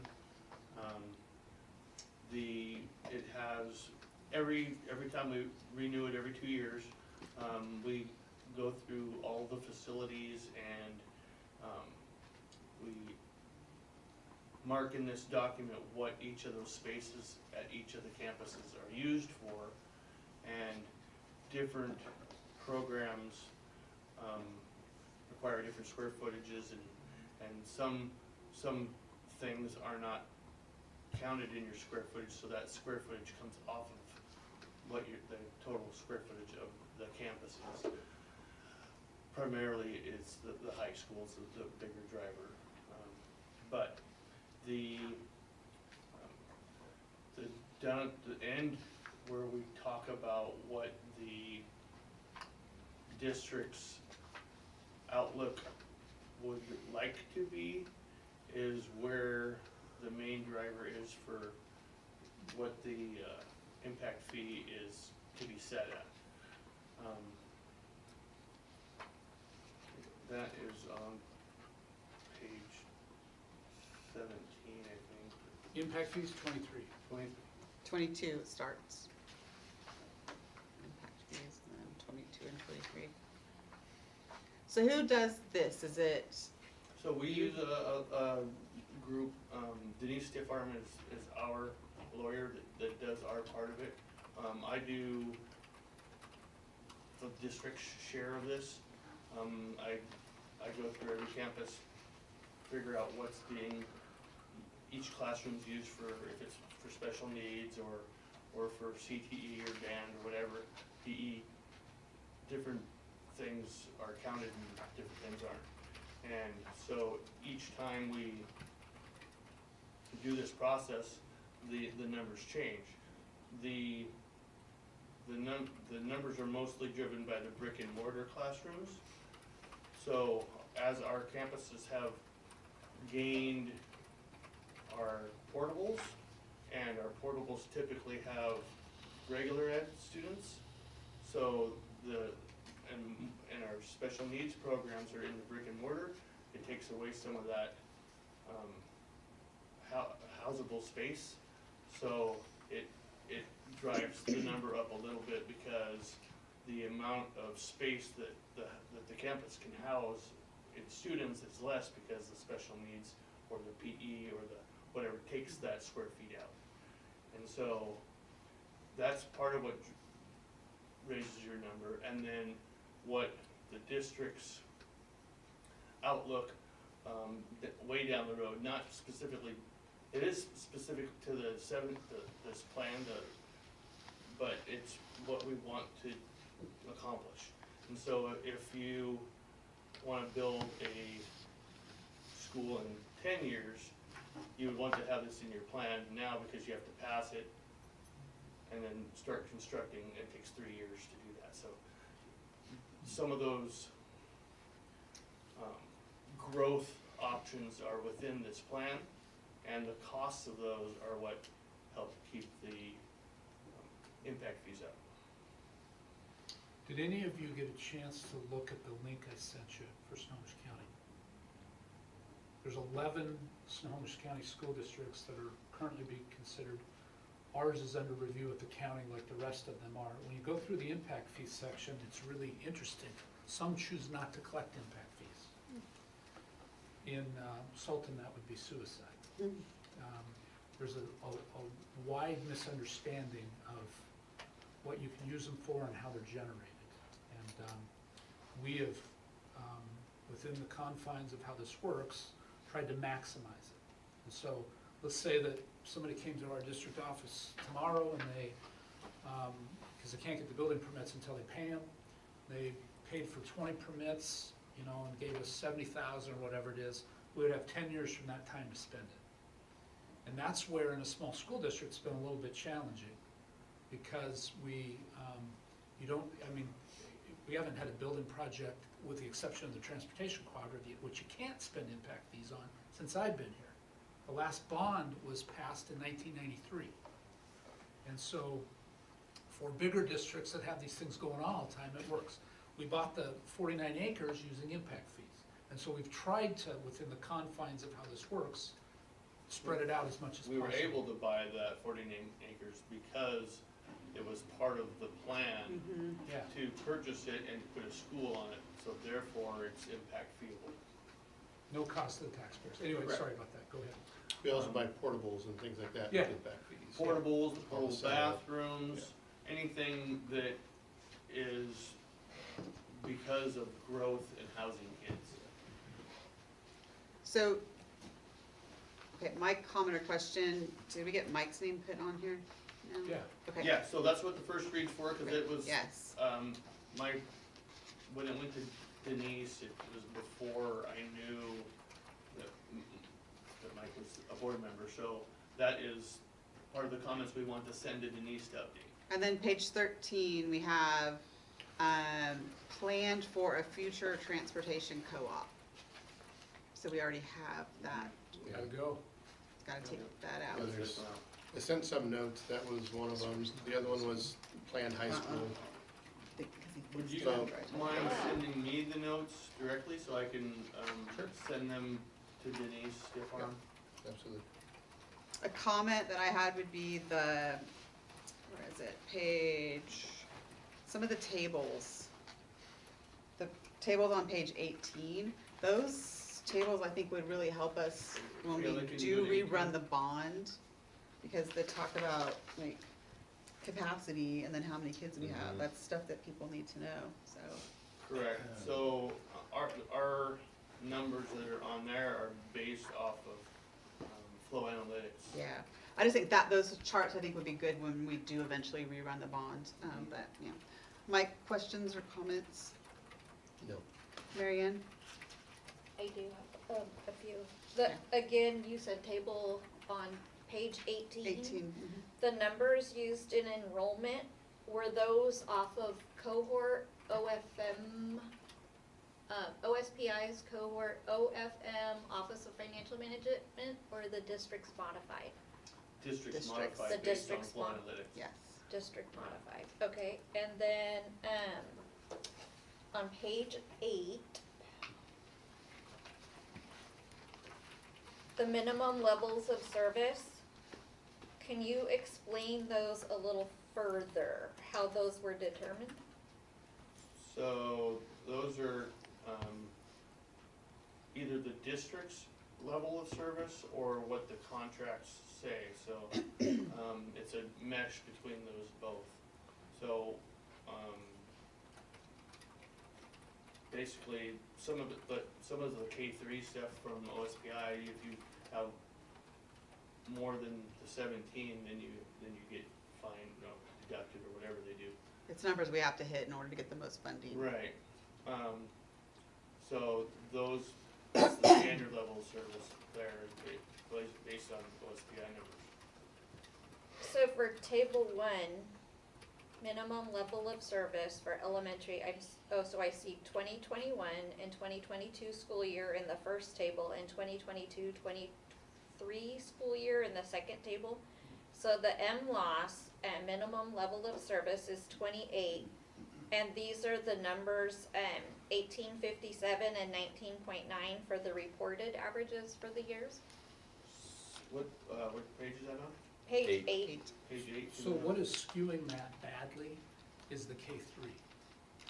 The K3 is where if we have more than 17 kids in a class, they don't give us the full allocation to serve the kids. Mhm. This plan and the various parts that go into the calculation have not been updated to capture. That's why it shows that you only have 18.57. I guess that's what I'm trying to say, is because it looks like a huge difference between, we want less than 28 kids per class, but we're only reporting an average of 18.57 in the 21-22 and 1994 for 22-23, perhaps breaking it down and showing the K through 3 and then 4 through 5. so that it doesn't say minimum LOS being 28, but the 17. Can we do that? We can Because talk it to looks like Denise we have about a lot of room for kids in each class, how it's being reported right now. When I look at it, just Joe Q Public going, wow, we have a lot of room to put kids in Right, those so classrooms. That number is, it's an average, because for instance, like band or PE, you can have like 50 kids. Where kindergarten through third, you can only have 17. But that 17 really isn't 17 in the classroom, because you have specialists, and that it is figured into the computation to spread those students out amongst the other teachers. Does that make sense what I'm saying? So if you had, let's say, take 20 kids, and they have a specialist, they do a specialist every day for an hour or whatever it is. So 1 hour of that time at school, with another teacher, so that it splits off what you have 2 teachers, 20 kids, and makes that, It averages out over averages the out. hours. So if- There's all sorts of stuff that's gonna skew these numbers. The minimum level of service, if you wanna have 17 or less, wouldn't you wanna show that you have 20 kids that you're over as to justify having the need to build more? Because at that level, you have to be 17 or less for the allocation to be correct, so you don't get penalized. And I then- think the safest way to do this is, you know, this is, you know, you're fine on your explanation, but I think we need to talk with Denise on exactly why is this calculating the way it is, because it looks like it's understating the number of kids in a classroom. Thank you, that's what I'm I trying to don't- say, I that it don't looks like see- we have a lot of room in those Yeah. grade spans. I mean, I'm working with principals right now on the forecast for next year, or we're kind of through that part, and nowhere am I looking at third, fourth, well, I guess third, yes, but 4th or 5th grade classes that have 18 kids in them. You know, they just aren't at that level.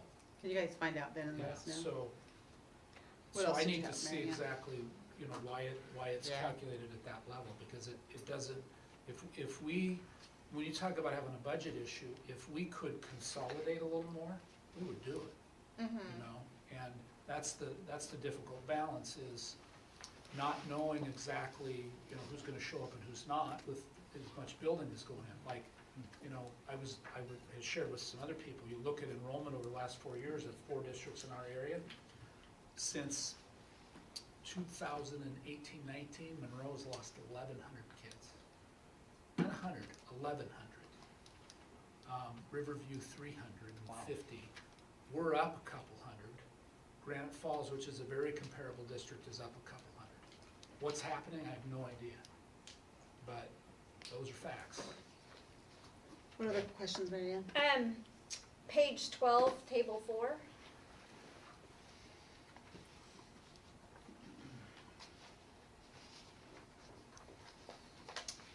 Okay, So we are showing for the elementary school, total teaching stations in the buildings, combined for SES and GBE being 70.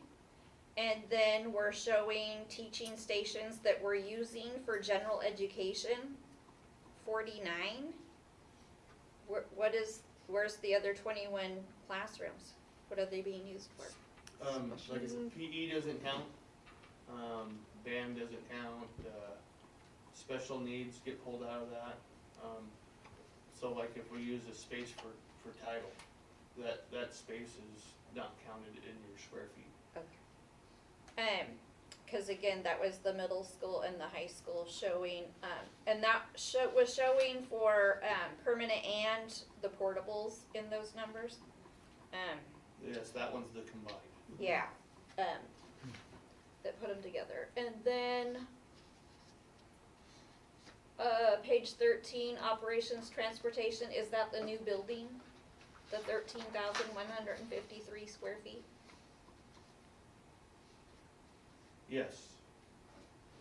Okay, and It's then, actually bigger than that. Just make sure they take off planned for a future transportation The co-op. overhang is- yeah, that was my next Yeah. thing. And have, the footnote under additional land inventory, the district's currently under contract to purchase. Mhm. Has that purchase gone through, or is it still? It has. It has, So that so, can be updated. Dan, you Okay. wired the money, correct? Yes. Yeah, quite a while ago. I reached out to them and they're working on an MOU that when we put in, an easement, utility easement and stuff so that there's options open, but to get there was, you have to go through another, the easement's gotta go through another property. And so there would be some timber that would have to be harvested and sold and the proceeds given to DNR, not much.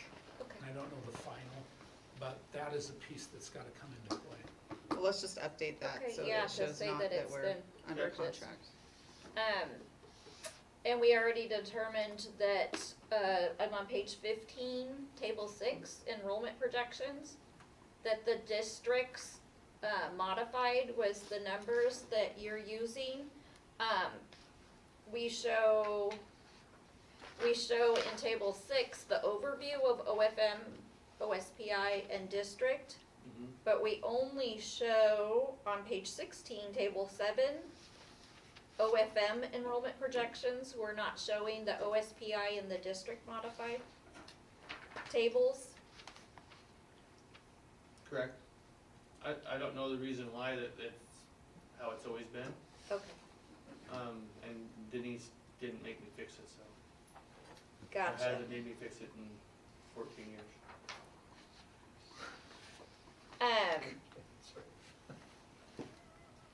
I had one more. Oh, the question on if we had purchased, the grade school property up Basin Road. Because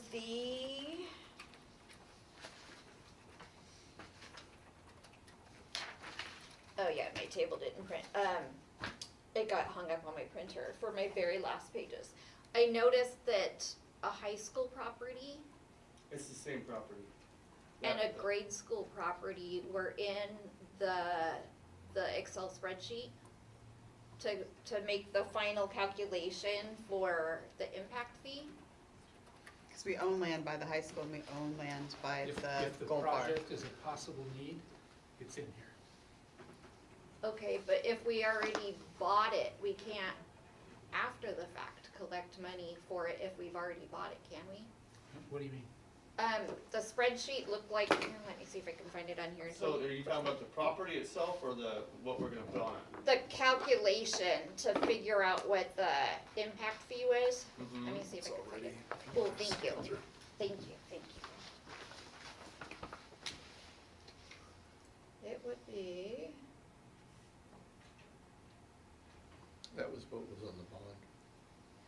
Salt Elementary modernization, conversion to Correct. 56, Gold Those Bar numbers Elementary. came from the modernization. Failed bond. it's not loading.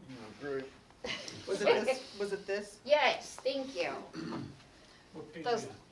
It's the last It's- page, I think. It's the spreadsheet, that's the very Very last last, page. okay.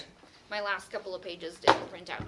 So at the top of the spreadsheet, it says school acquisition cost, site acquisition cost. Mm-hmm. Elementary school cost per acre, 9,100, there's an elementary and a high.